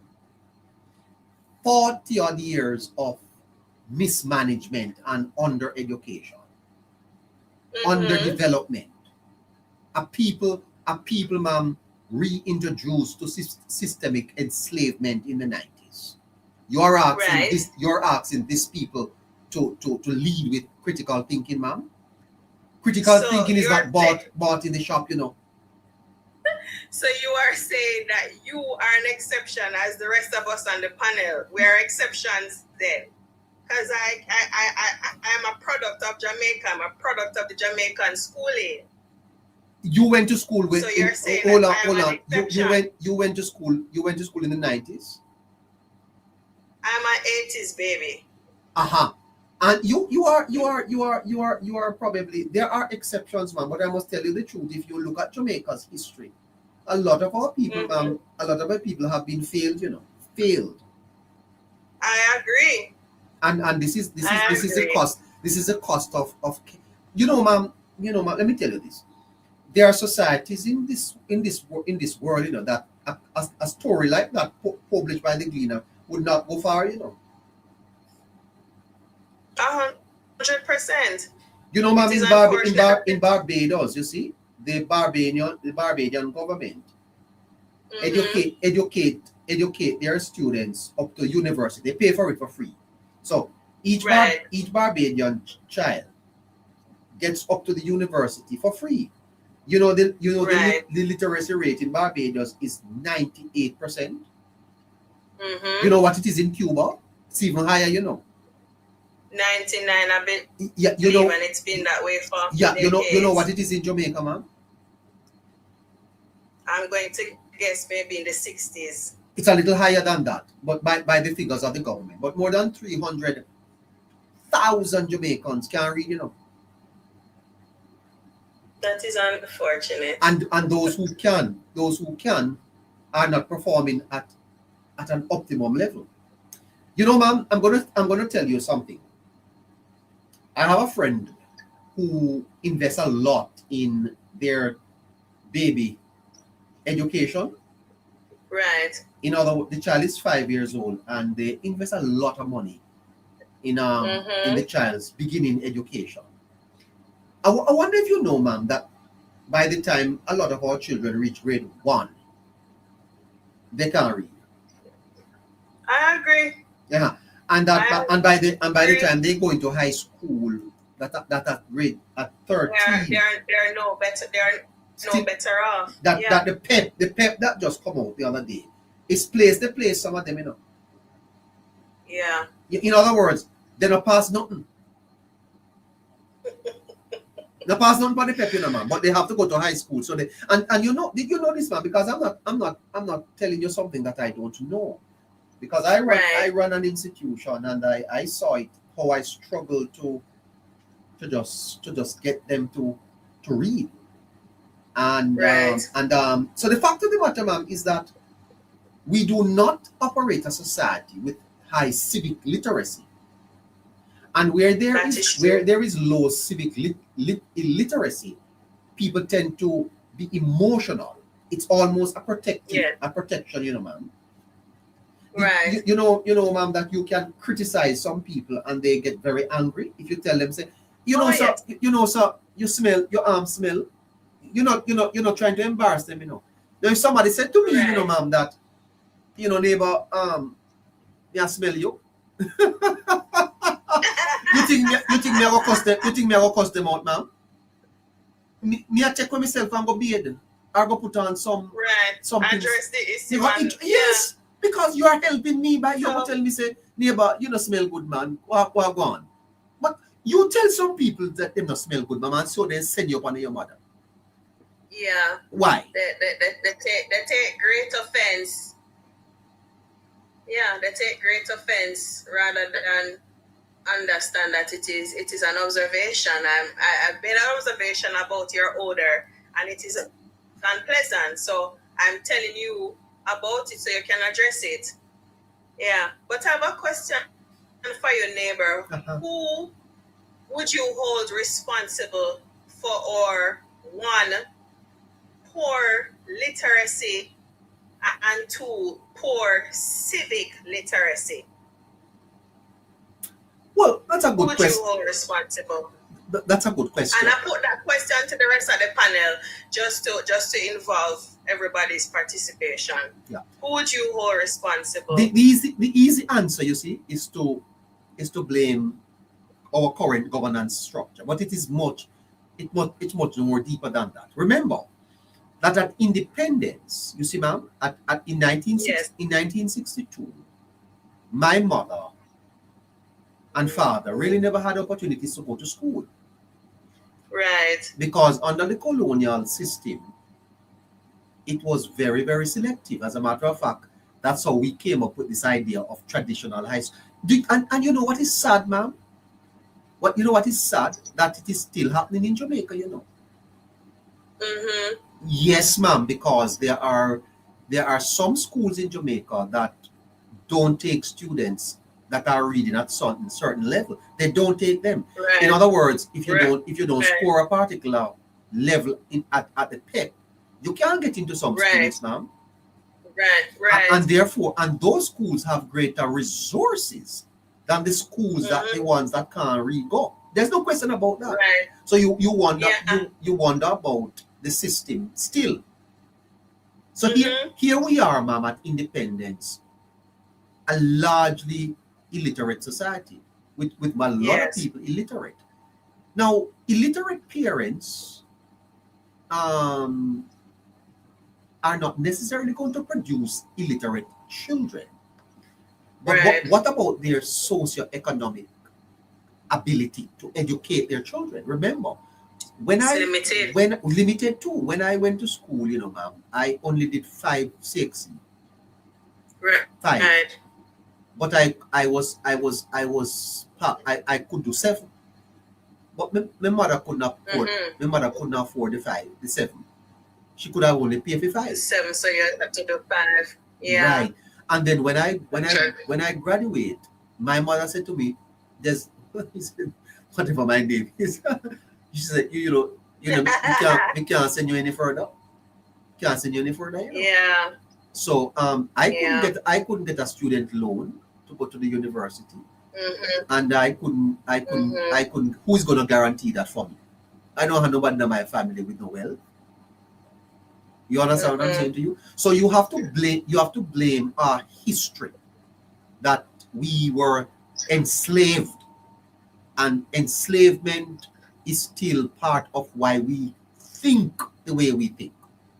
Because I can tell you, you know, ma'am, that mental enslavement is real. Yep. Colonialism has left vestiges. In other words, we are not totally past that yet. And then when you compound that, ma'am, with with the 1970s, which was traumatic to Jamaica, and you had the structural adjustments in the 1980s, and then you come to the 1990s with 18 and a half years of just devastation in Jamaica. That's 40 odd years of underdevelopment. How do you develop a people when your economy is in shambles? It can't work. Yeah, it can't work. It can't work. You have to develop your. Listen to me, ma'am. And it is not only economic development. You're talking about moral development. You're talking about values. You're talking about social development. Look at how Jamaicans cross road. You see how Jamaicans cross road? You ever going to any town, ma'am, and see how we just across road like we just disorder? Yeah, where your man tell you? A man tomorrow morning feels him no money, just go buy two bag of onion and put it on the roadside and start sell. Yeah. Where do you think those things come from, ma'am? Yeah. So it's not so much that we want to lay blame, but I believe, ma'am, that the previous government, especially the 90s and the 70s, are largely responsible for the ills that we have now in the society. And those ills cannot be solved in a decade, ma'am. There are those people who think that Andrew Holness can wave a magic wand. Ma'am, Mark Carney gave one of the most brilliant speeches in our modern day when he spoke of nations moving from the menu to the table. And what Carney says, if you're not on the menu, if you're not at the table, you're on the menu. You're on the menu. And Jamaica, yes, Jamaica was on the menu, ma'am, for years.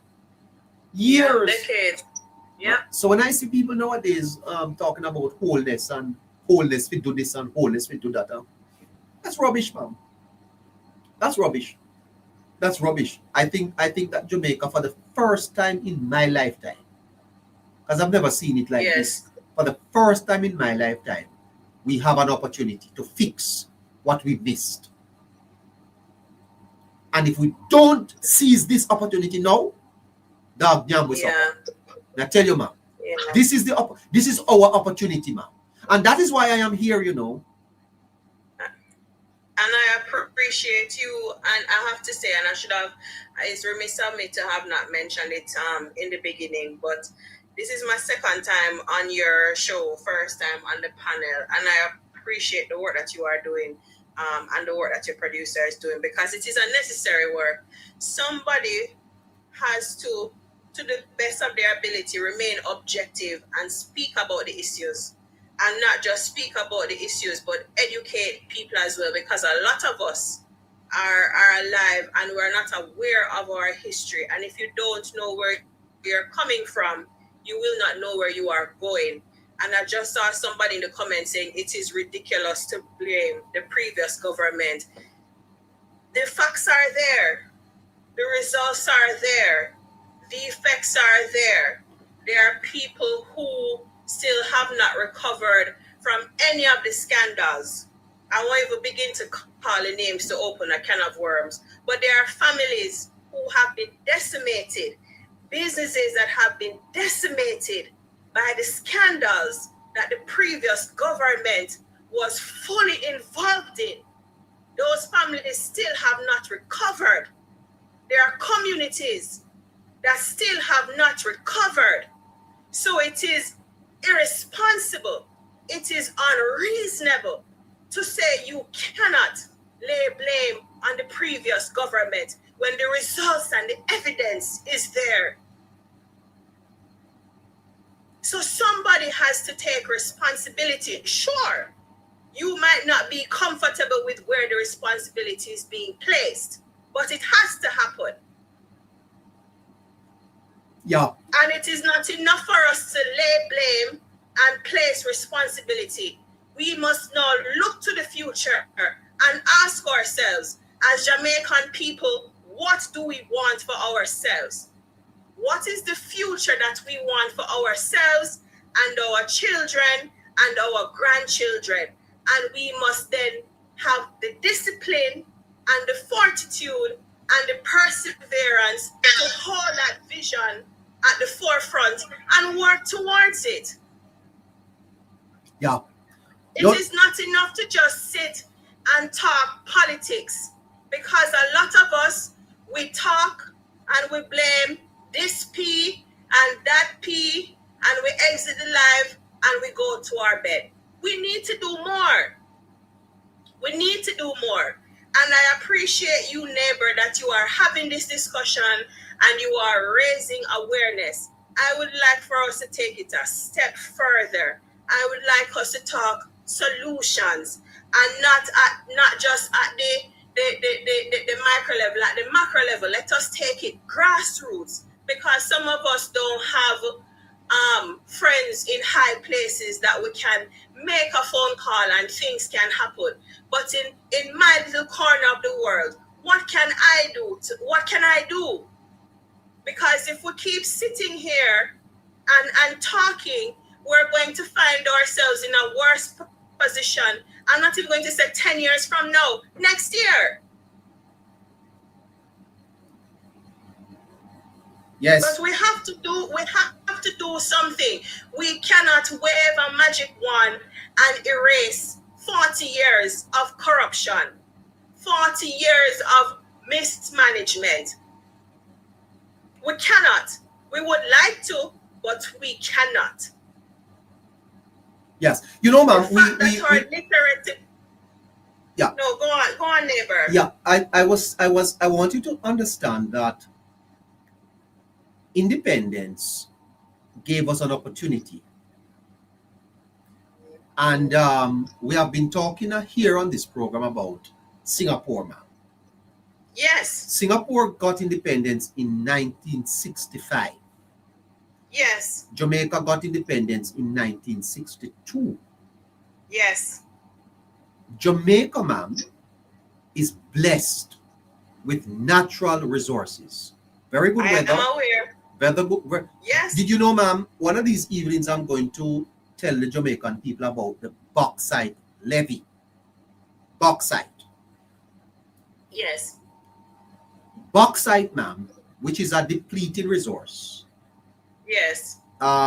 We started mining bauxite and start selling bauxite. Bauxite was to have been one of those things that helped Jamaica, but we can't get into that yet.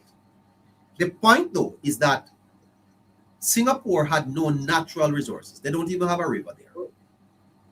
Right. And Singapore had ethnic challenges. There was a lot of different groups. They didn't even speak the same they didn't even speak the same language, ma'am. Right. Did you know, ma'am, that Singapore is one of the richest countries in the world? Absolutely. They are wealthier. They are wealthier per capita than the United States, ma'am. Absolutely. And here is the gag about that bit of information. They took their model from us, and I know that is where you're going. The fact of the matter, ma'am, is that many people today envy Singapore. And the Prime Minister in recent times have said that he aspires for Jamaica to be like Singapore. In 2026, ma'am, you know what the per capita GDP is for Jamaicans? We talk about migration, and we talk about people wanting to leave Jamaica to the United States. We need to have some very serious discussions here, you know, ma'am. As well as we are doing, a per capita GDP of 7,000 is not attractive, you know, ma'am. No, it's not. You know what Singapore is, ma'am? $88,000 US dollars. Wow. Each Singaporean is measured at output is measured at $88,000 US dollars per person, and Jamaica is $7,000 now. The point is, we have a lot of catch up to do. And ma'am, there is an opposition in Jamaica today that every progress that Jamaica is trying to make, it's almost like the opposition is saying, you ain't going there, you ain't going there. You ever have anybody in your life, ma'am, that hold you down? Not anymore. have you ever had anyone? Have you ever had any such a person? Yes.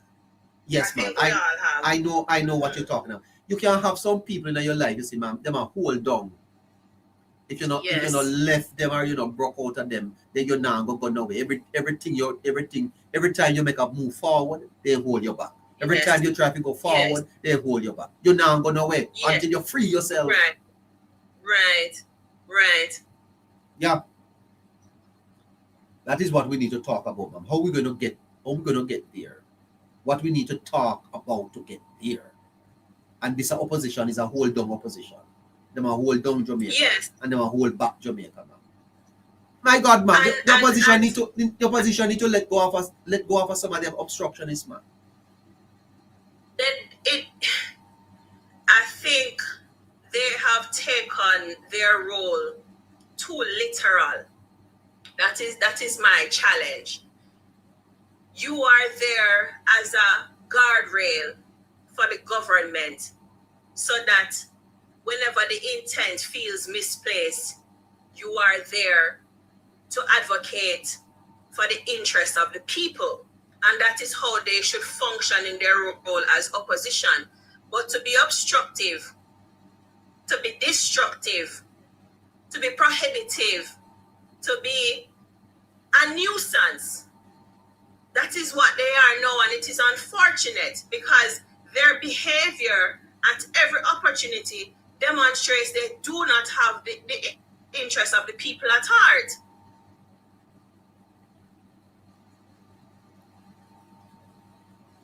And it is unfortunate. It is very unfortunate. But I do want to go back to your previous question. How do we fix it? That is a very good question. And I can't help but wonder where does an individual effort come in? Because the fact of the matter is all of us can't, nor will we be privileged enough to rely on the government for our own personal actualization, right? We can't expect to create personal wealth by relying on the government because we need to remember the government's resources are limited, right? The government can only do the business of the state by way of taxes. Yes? So the government is then confined by what it can do. So if, as an individual, your enrichment is dependent on government handout, you're going to have to suck salt through with a spoon. It will not, nor will it ever happen.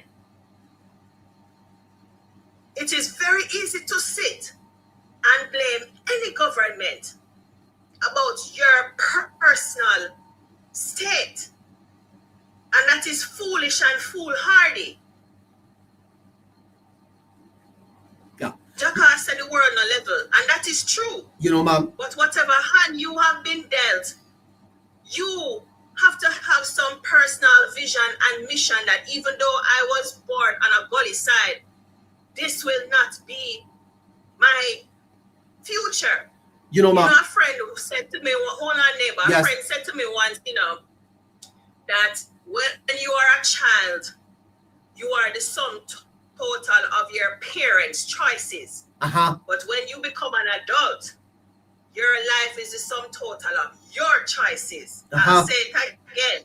When you're a child, your life is the sum total of your parents' choices. When you become an adult, your life is the sum total of yours. Yes. You know, ma'am, we build a society on structures. And one of the structures is understanding the roles. Yes. Citizens get into what is called a social contract with government.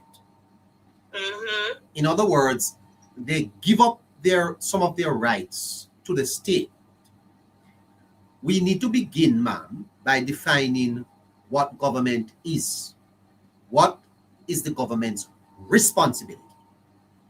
Right. And then we determine what are the citizens' responsibility. Jamaica, you see, ma'am, operates a two-party system that is antithetical to Jamaica's development. It's a poor system we have.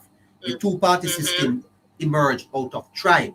And you know, ma'am, in 2,000 years ago, I think it was Plato who said that if you love your tribe more than the city is going to collapse. Yes. In Jamaica, ma'am, we are interested in tribes. Tribalism. We're not interested in the nation. So the election was on September 3rd, and September 4th, we start campaign again. That can't work, ma'am. Right. Thomas Jefferson said, the best definition that I know, the best definition of government, we hold these truths to be self-evident, that all men are created equal, that they are endowed by their creator with certain unalienable rights, among them the right to life, liberty, and the pursuit of happiness, and that it is to secure these rights why government exists, ma'am.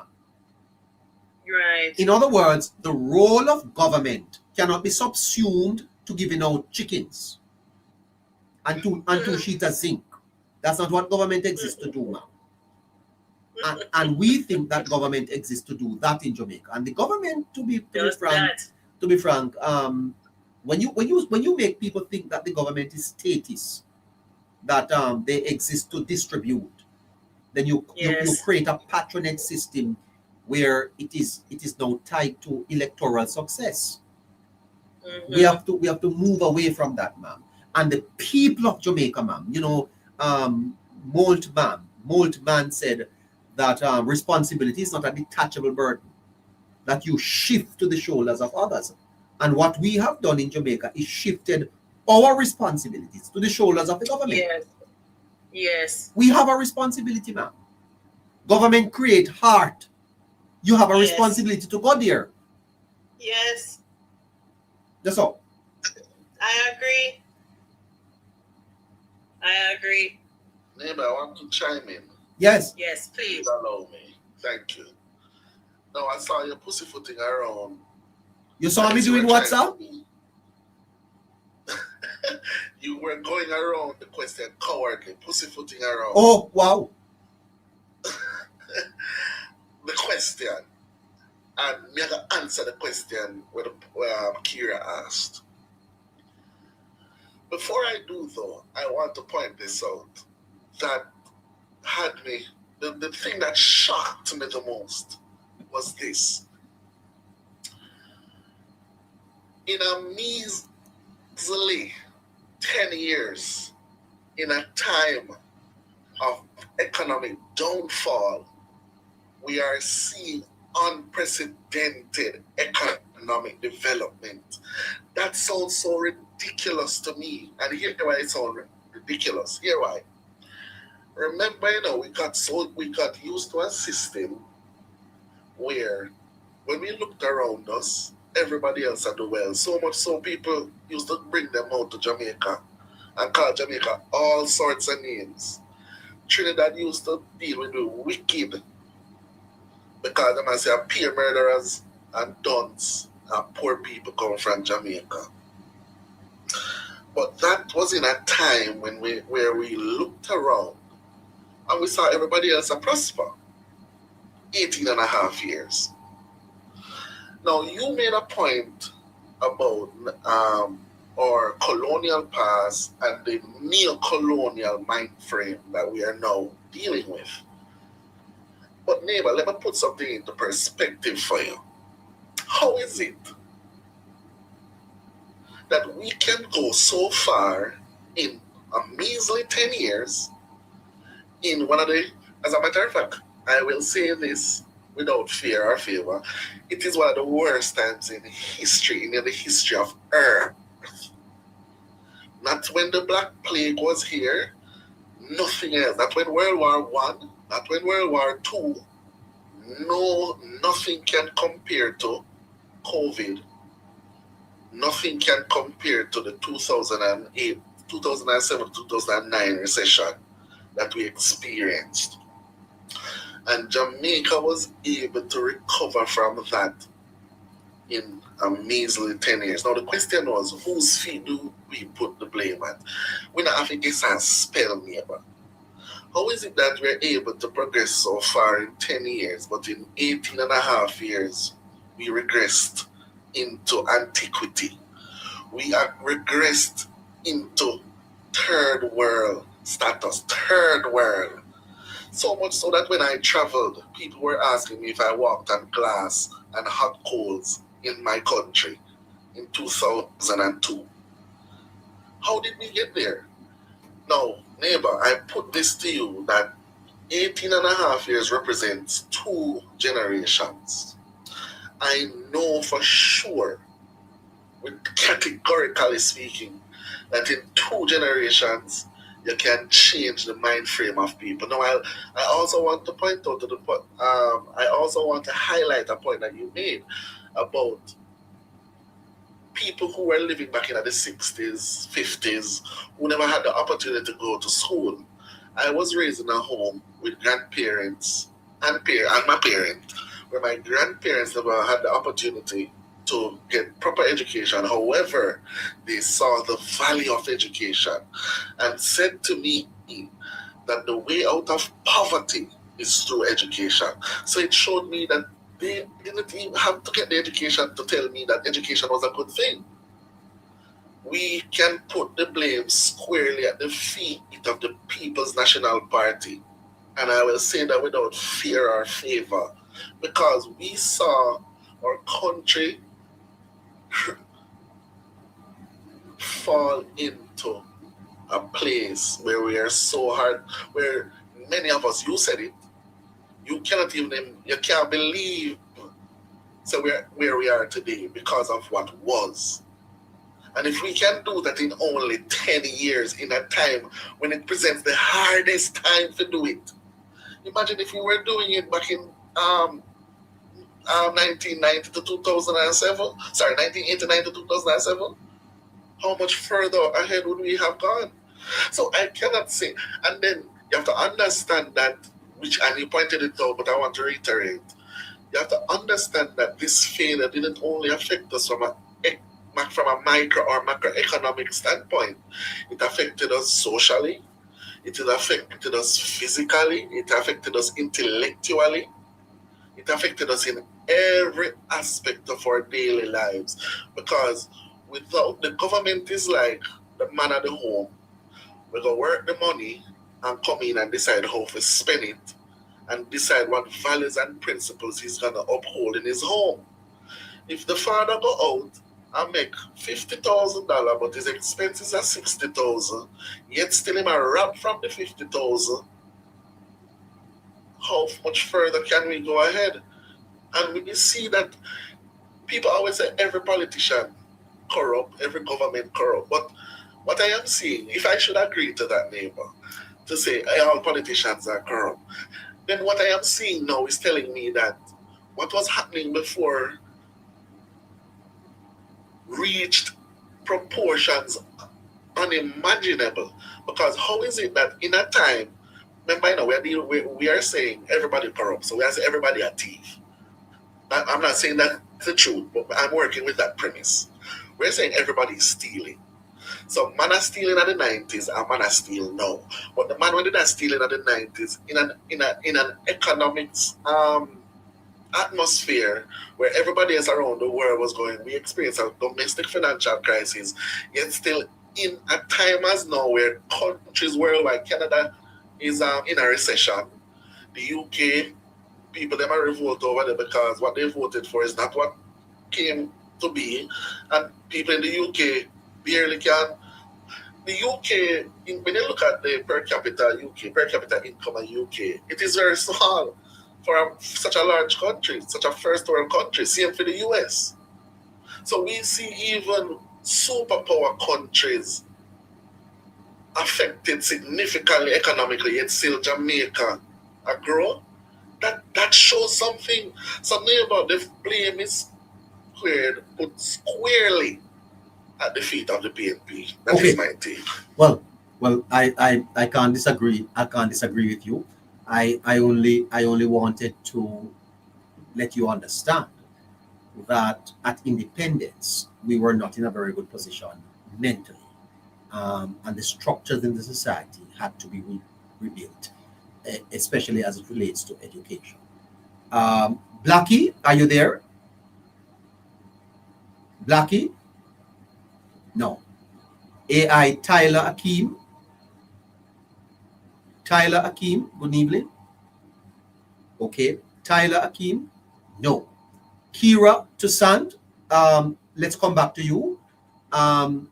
We want to give you a few more minutes to make your point.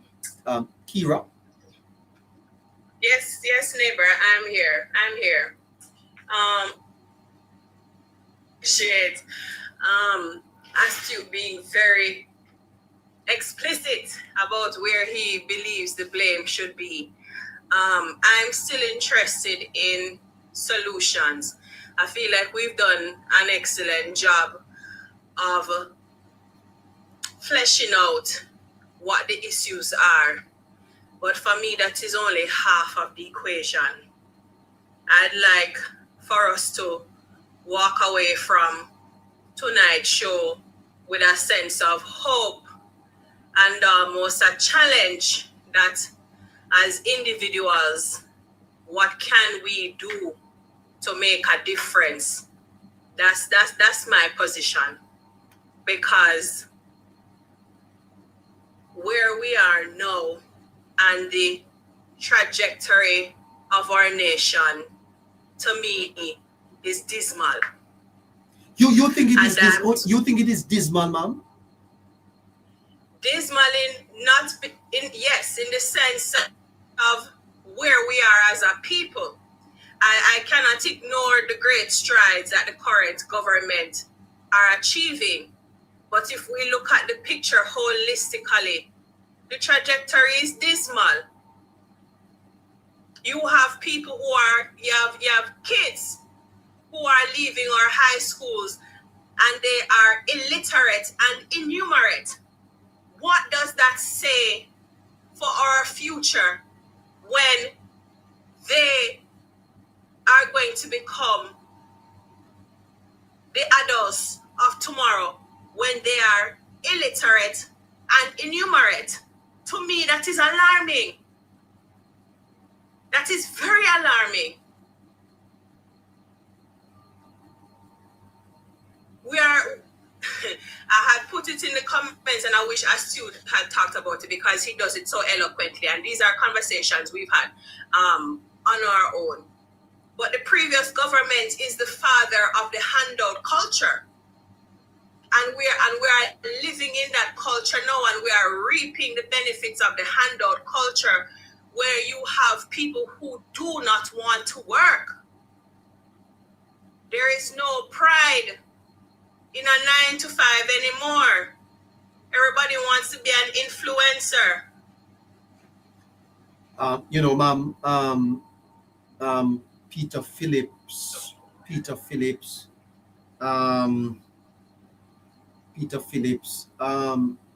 in recent times said that that there was a time when Jamaica only had 13 cents, I think, to do everything that the government wanted to do. You can't educate your society, ma'am, when you don't have the money to do it. Can't do it, And even today, ma'am, the government just don't have the resources. It doesn't. To do all the things that Jamaica needs to be done. Jamaica don't have the resources to do it. And unless we grow the economy, now, increase productivity. And I hear the Prime Minister talk a lot about productivity and growing the economy. Mm-hmm. If you don't do that, ma'am, you're not going to be able to progress.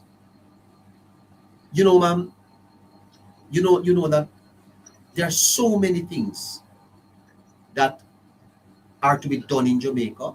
A lot, you know. Our markets, I agree. our parochial roads, our clinics, I agree. our schools. I agree. Yeah.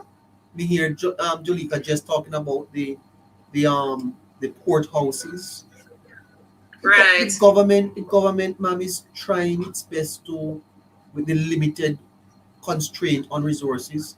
You have 70, imagine, ma'am, the government had to find $70 billion to spend on Melissa recovery. 70 billion, ma'am. And yet still everybody wants everything to be done, ma'am. It can't work like that, you know.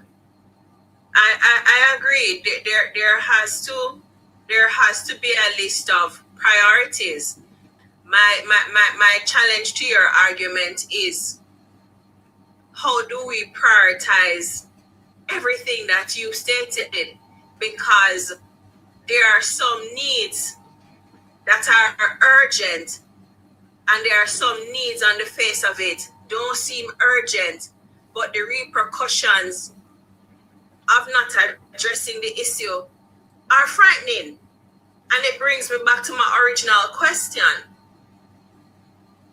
So yes, the government has finite resources and they have a laundry list of priorities. But at the end of the day, we can't just think short with a short-sighted vision. So yes, roads and you name it. But my issue is, where is the long-term vision? What can we do today to ensure we can stand tomorrow? Yeah.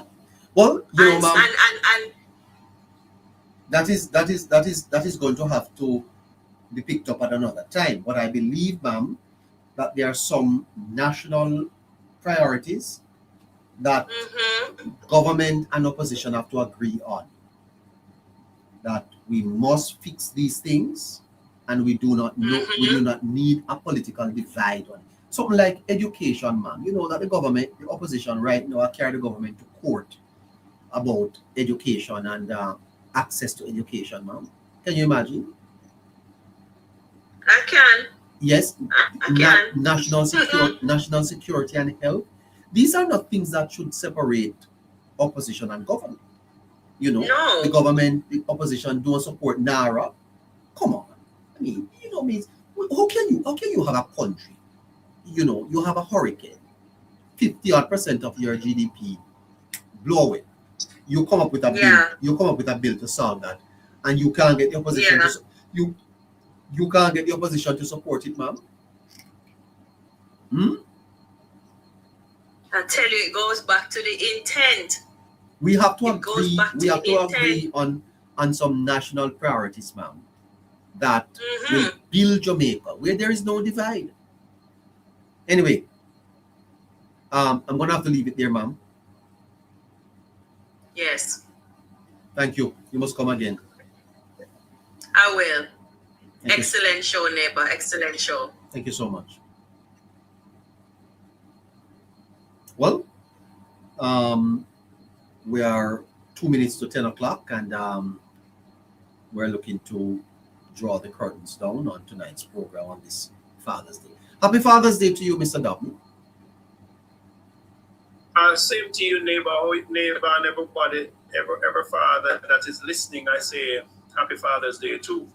Yes. Great man. What's on your mind?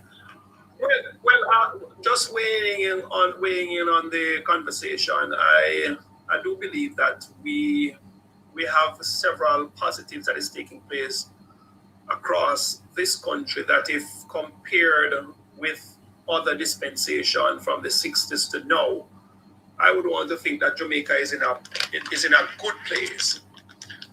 But as has been expressed, the whole issue of a broad statement, which has been made by the Prime Minister on several occasions within context, the human capacity building, whole issue of establishing programs, policies, programs, etc., that are going to be transformative in nature is what I'm thinking that has to take precedence in terms of our thinking.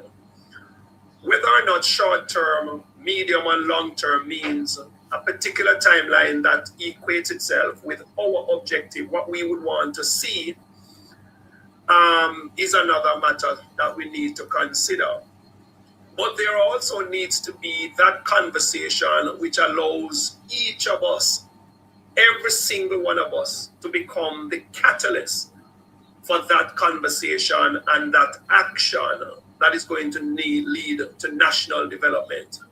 Because there are many times we articulate what we would love to see, but at the same time, we do not lead the process in our space, that space where we have influence. And, you know, another thing that I will say is that leadership is not just government. Leadership is not just 63 constituencies and over 200 and odd councillors. Leadership is not there. But I do believe if we start there to inculcate or have what you call a policy direction and a position that must be taken by every single member of parliament without fail. The issue of the core objectives of why are you leading? In other words, we have to understand the why. Why am I a politician? Is it because I'm going to control a place that I can turn it into a PNP or a JLP garrison to guarantee that when election time comes around, I do not need to do much because I've already controlled the people to the point when an election comes, I will be doling out to them and ensuring that they vote for me, knowing fully well that there is using a 40,000 population within a constituency. We know that there will be only a 32% of persons that are going to vote. So we seek, depending on where we are, to control that major portion of that percentage without even appealing to the psyche of those persons who would have become disenfranchised or disoriented by the political system. And so you know that they will not vote. And I will say to us, Before you move on there, Mr. Doppy, before you move on, answer me this question. The Jamaica Labour Party leader and Prime Minister, Dr. Holness, said that he wants Jamaica to become Singapore. Has that conversation started in the party? And that is exactly where I'm getting to, Neighbour. What is the pathway to the attainment of a Singapore? Yeah, but I'm asking you, has the conversation started? I have not necessarily seen that conversation.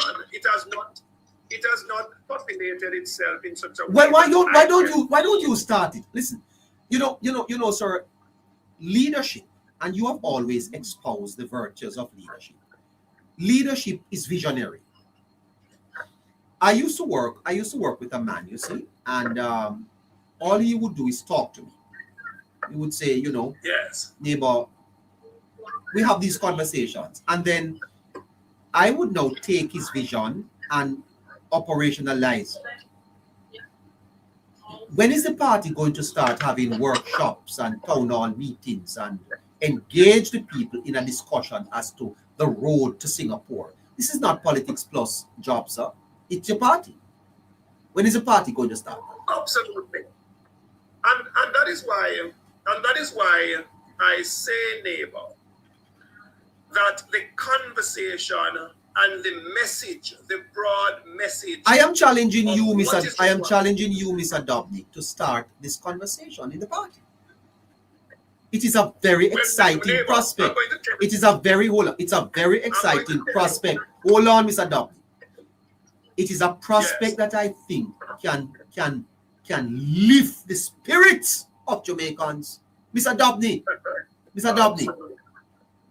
carry Singapore, come here. Carry come. Show the Jamaican people what Singapore is like. Show them. Start to work out an arrangement with the Singaporean government and start sending students to Singapore. Let them go and see what it is like. Okay? Have features on the TV to show Jamaica versus Singapore. We have to sell this vision to Jamaica, sir, because we need this aspiration. Indeed. And the neighbor, I am fixing, and I'm going to be the first to now say I'm fixing to have a program called The Conversation. KONVERSATION. It's developed into an acronym, The Conversation, because I do believe you are starting your own online program. I am in the yes, it's called The Conversation. Oh well, congratulations. With a K, conversation. And I'm saying that, neighbor, we can continue to talk within context. And I am saying now what we have to do, as you have said, is to implore the government. You have said it. The party, sir. The party. The party. Yes, you're right. The party. Because I do not believe, and I say that boldly without any fear of reservations, I do not think the party is doing enough to manage and sell the positive objectivity of this administration. The party has a role to play, because at points in time when you're hearing it, you want to ensure that it becomes a part of our culture, where we are moving from one level to the next, and you can visibly see. Let me say this at this late in the night, Mr. Jobney. Yes. Nobody would play thing. Nobody would play thing, Nobody would play thing, Mr. Dobley. This country here cannot go back into hands of some people, Can't do it, Neighbor. Nobody would play. Nobody would play thing, Mr. Dobley. But at the end of the day, the leadership of this country has to take a position. In other words, when it comes to crime, you have to take a hard position. Either surrender or meet Jamaica. That was a statement that I realized was very profound. We also have to make a position statement when it comes to our people. We have to realize that your vote and voice matters. There are segments of our population that are not voting. They don't care because their resources. But we need a more aggressive party. That is indeed correct. And neighbor, what better? Because right now, sir, we are surrendering the narrative, I mean, this government here, ma'am, sir, need to put soldiers on the ground, man. What's happening? Look here, they do not look here. Neighbor, I have nothing to lose. And I can say it with you, that we have not effectively and adequately mobilized our foot soldiers. We have not effectively and adequately mobilized all our councillors right across the length and breadth of this country. We must ensure that the population of people that are defending the position and objective of the government must continue to grow and not grow with a sense of buoyance, a sense of buy-in. And we must fully understand the pathway that our government is taking. I make no apologies about it. I know my capacity, but am I being engaged? Well, sir, you are part of the most successful government that Jamaica has ever produced. You are part of that. That is indeed correct. And that is not debatable, sir. And I just made the observation, Mr. Dobney, that if you think the third term was important, the fourth term is even more important. Well, because Mr. Dobney, we lost track in 1989. Okay, I don't know what happened in 2011, but we are at a place in Jamaica, sir, where continuity must be the conversation. The conversation with Jamaica must be on continuity. We must not stop and we must not turn back. We mustn't turn back, sir. The PNP in their objective, will always do what it takes to disturb the positive trajectory of this government. We cannot go back, Mr. Dabney. But the JLP, follow me, but the JLP must understand that they are going to be and is the vanguard of transformation of this nation. And as you have said, the word is aggressive. We have to become more aggressive because PNP is not going to stop. Sell the Singapore vision, Mr. Dabney. Sell it. Exactly. Sell that vision to the Jamaican people. Sell it to them. Okay? Sell that Singaporean vision to Jamaica. Jamaica needs to aspire. Let me tell you something. Neighbor, we are too docile. Well, we are not realizing that if we give back this country, the Jamaica Labour Party give back this country, we'll go down in history as one of the most reckless party, having 3 terms, and indeed give this government the fortunes and the lives of our next generation to the PNP. What a tragedy we would have. We would have had to have a national day of mourning. Yes. We cannot afford that.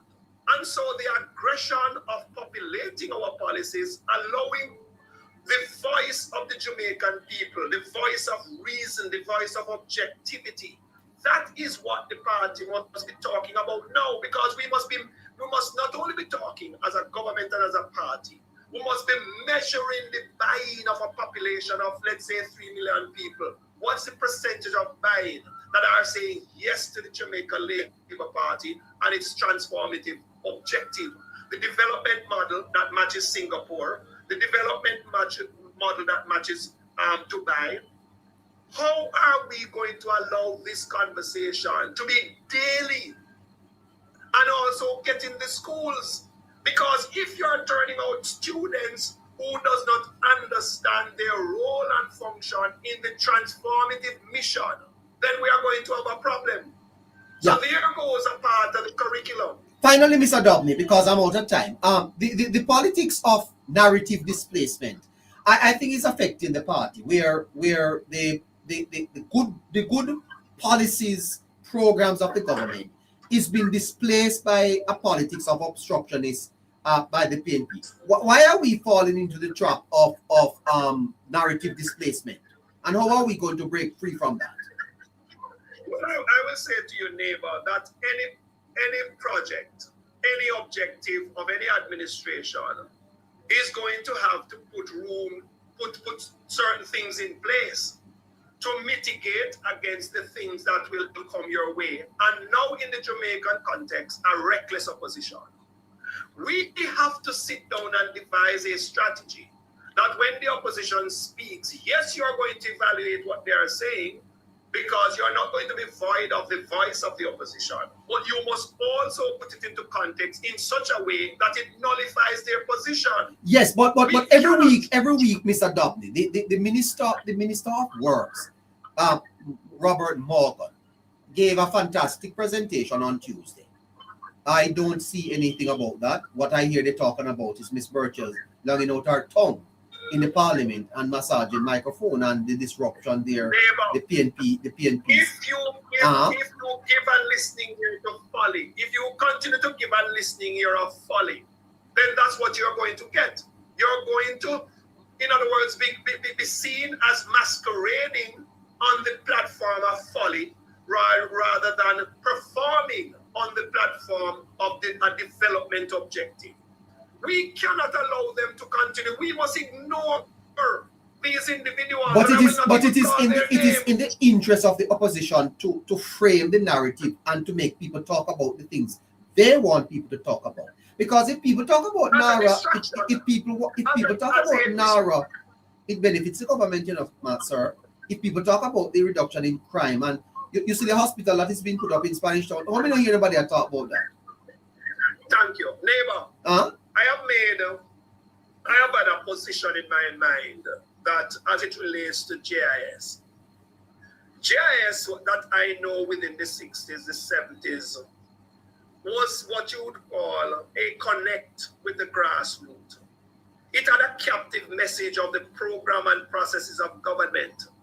What we have to do is retool GIS, put them out there as a vanguard of information dissemination, put GIS out there with that you can connect to the people so you understand the social ills, the pain points that they are feeling, and then connect the people with the different agencies that are going to solve their problems.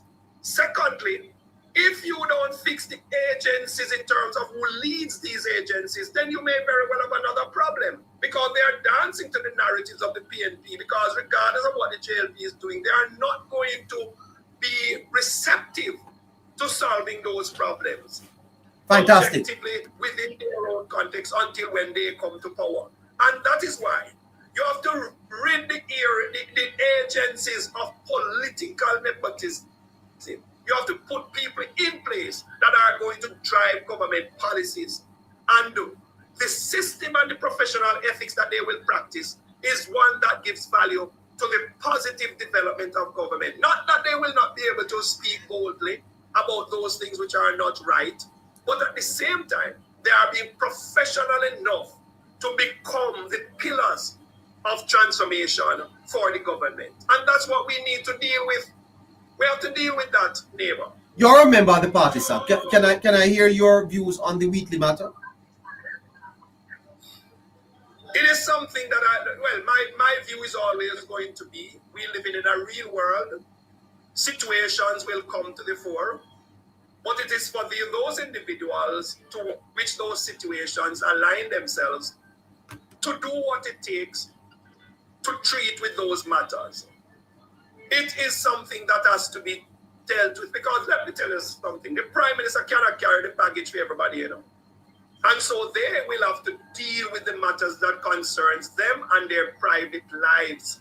If the law must take its course, then if it is something that goes against due process and law, then the law must take its course. But I will always say that a man is innocent until proven guilty. And we know that we are existing in a political climate that social media will take you and put you in the dumps because of who you are.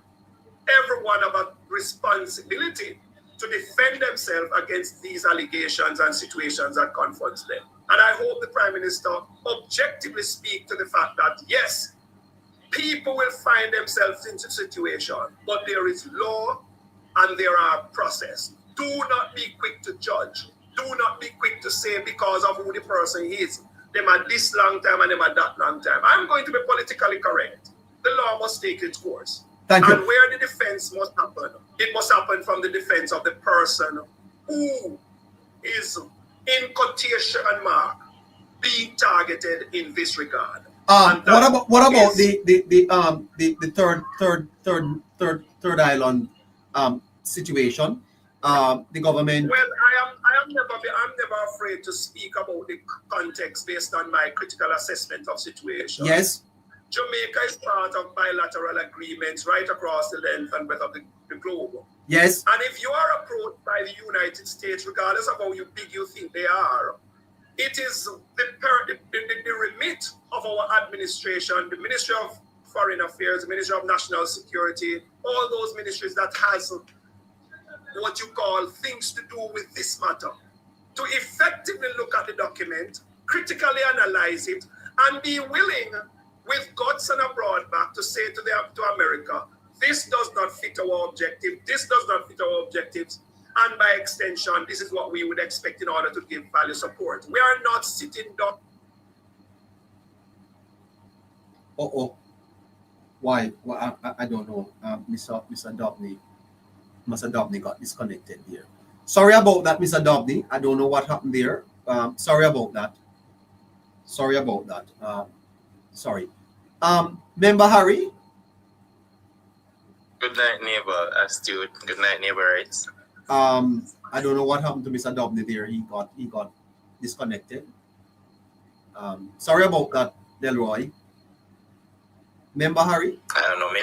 Maybe he can try and rejoin. I'm not sure. Yeah. Happy Father's Day to you, man. Well, right back to you and every neighbor, right, father and a neighbor, and everybody listening, in the diaspora and so on. It's not a day that really gets the attention it deserves, but to all the fathers out there, You know, it is your day to be celebrated. Don't take it for granted, and keep up the good work. Keep the good fight going as well. Remember, Harry, that's going to be the last word, sir, because... Yeah, but that's fine with me. I just want to come and heal up everybody, right? I was enjoying my Father's Day, so I was in the country with the little one and everybody, so I couldn't join. Yeah. Well, Harry. One of the things that we have decided, I have decided, and I asked for the team support, is that we will set our own narrative going forward. We will not be dragged into any narrative framing of the PNP, Harry, because I suspect that the PNP is strategically doing what I call the politics of narrative displacement by coming up with all of these little things to take people's mind off the good work the government is doing. I think we should get back to discussing the things that really matter, conversations that matter. Well, definitely, Neighbour. It's how we have to put the real issues of the day, have the conversations around those. Of course, there are two things that mainstream media will push, Neighbour: fear-mongering and anything that the high, anything like that can give 50 minutes worth of fame. They will always run with that. They don't care about the consequences or the direction and what influence it will have on the direction of the country. So they're handling their business, as Chops and I put it, they're in the business of journalism. We're in the business of educating and edifying Jamaicans as to how we ought to think, putting the real information out there, the facts, Neighbour, so we can have proper conversations about how we move Jamaica forward, how we develop as individuals, and how we keep going forward no matter who is in government, because we have to raise the standard as well. I think we will cover the major news items, but I think that we need to ensure that we are keeping focus. I like this idea of the road to Singapore, and I think we need to unpack that and look at what it entails and what it will require, and engage Jamaican in this thorough discussion on what it is that we are going to do to get there. Yeah, and the funny thing about that, because I've been looking in the chat, and I think a lot of persons, not just tonight, but I've seen it over several nights since you've coined it. A lot of persons misunderstanding that it is more metaphoric than a literal thing. We're not expecting Jamaica to imitate and to replicate what Singapore is, but to give and understand the processes that they went through to achieve it. Because the time frame that they did it and the geopolitical period we know is vastly different from now. But where we are, if we can understand what it takes, especially from the human resource aspect, because that is the most critical part of how Singapore got to where they are, what they did with the human resource that they had, because that's all they had was people, nothing else. And we need to know how to start have those conversations with our human resource, so we can empower them, or we can let them see the bigger picture and not just what is at the tip of their nose. Wouldn't you agree with me, Harry, finally, that from my born, I have been hearing about consequential elections, and this election is very consequential. I think people were saying that the third term was such a consequential election for the Jamaican Labour Party. I think, Harry, that continuity is to be the conversation that we have, because with Melissa, it is so important that Jamaica continues on a path over the next decade or so. Don't you think that a fourth term in government for the Jamaican Labour Party is of extreme consequence to the nation's development? Well, I'll answer you this way, Neighbour. The third time is critical. I mean, hindsight is 2020 here, because we never knew of that Melissa would have happened. But it is showing that, funny enough, the people of Jamaica got the third term right thus far. Because using history, using the data, and how the opposition, when they're in government, how they operate, we would have been in a very poor state, right? We wouldn't have been in this level where our head is more than just above the water. Let's put it that way. But if this term is done right, then the fourth term become even more important, because you know me, neighbor, I'm all for continuity, and I think that has robbed Jamaica great development, decades upon decades of great development, because the era that I grew up in, so one party put in a program and they lose the election, the other one come in and remove it totally. No, even if it's a good one, you know, they remove it. Like coronation market, look, they can't even finish. Exactly, right? And you put that together with our poor bureaucracy, right? It's outdated too. It has served its function. Let me put that out there first. Very well so. But it is now hurting how we move forward. And this is not to say it doesn't have a place, because I know people will run with that, neighbor. It does have a place. But we also have to ensure that we adapt. Just like our laws are adapted to the times and get up to date, that is how our bureaucracy should also be, because it is hurting how fast Jamaica can develop, and hurting even more on where we are located geographically, neighbor, right? We are in an area where we'll always get weather systems. And if our framework that is in place cannot keep up, the very least, with ensuring that we can meet the demands of what Mother Earth puts out and what our people requires, then it means we are always going to fall behind. It doesn't matter how much productivity we have, as long as those frameworks are holding tight with no wiggle room, it's very rigid, our development will be slower than what it requires, and it has hurt Jamaica. But like I said, if this third term in government is done right, neighbor, in fact, I'm going to give even more leverage. If they achieve 60% of what is set out, because of course we understand what is happening with Melissa, and there will be a lot of drawbacks regardless.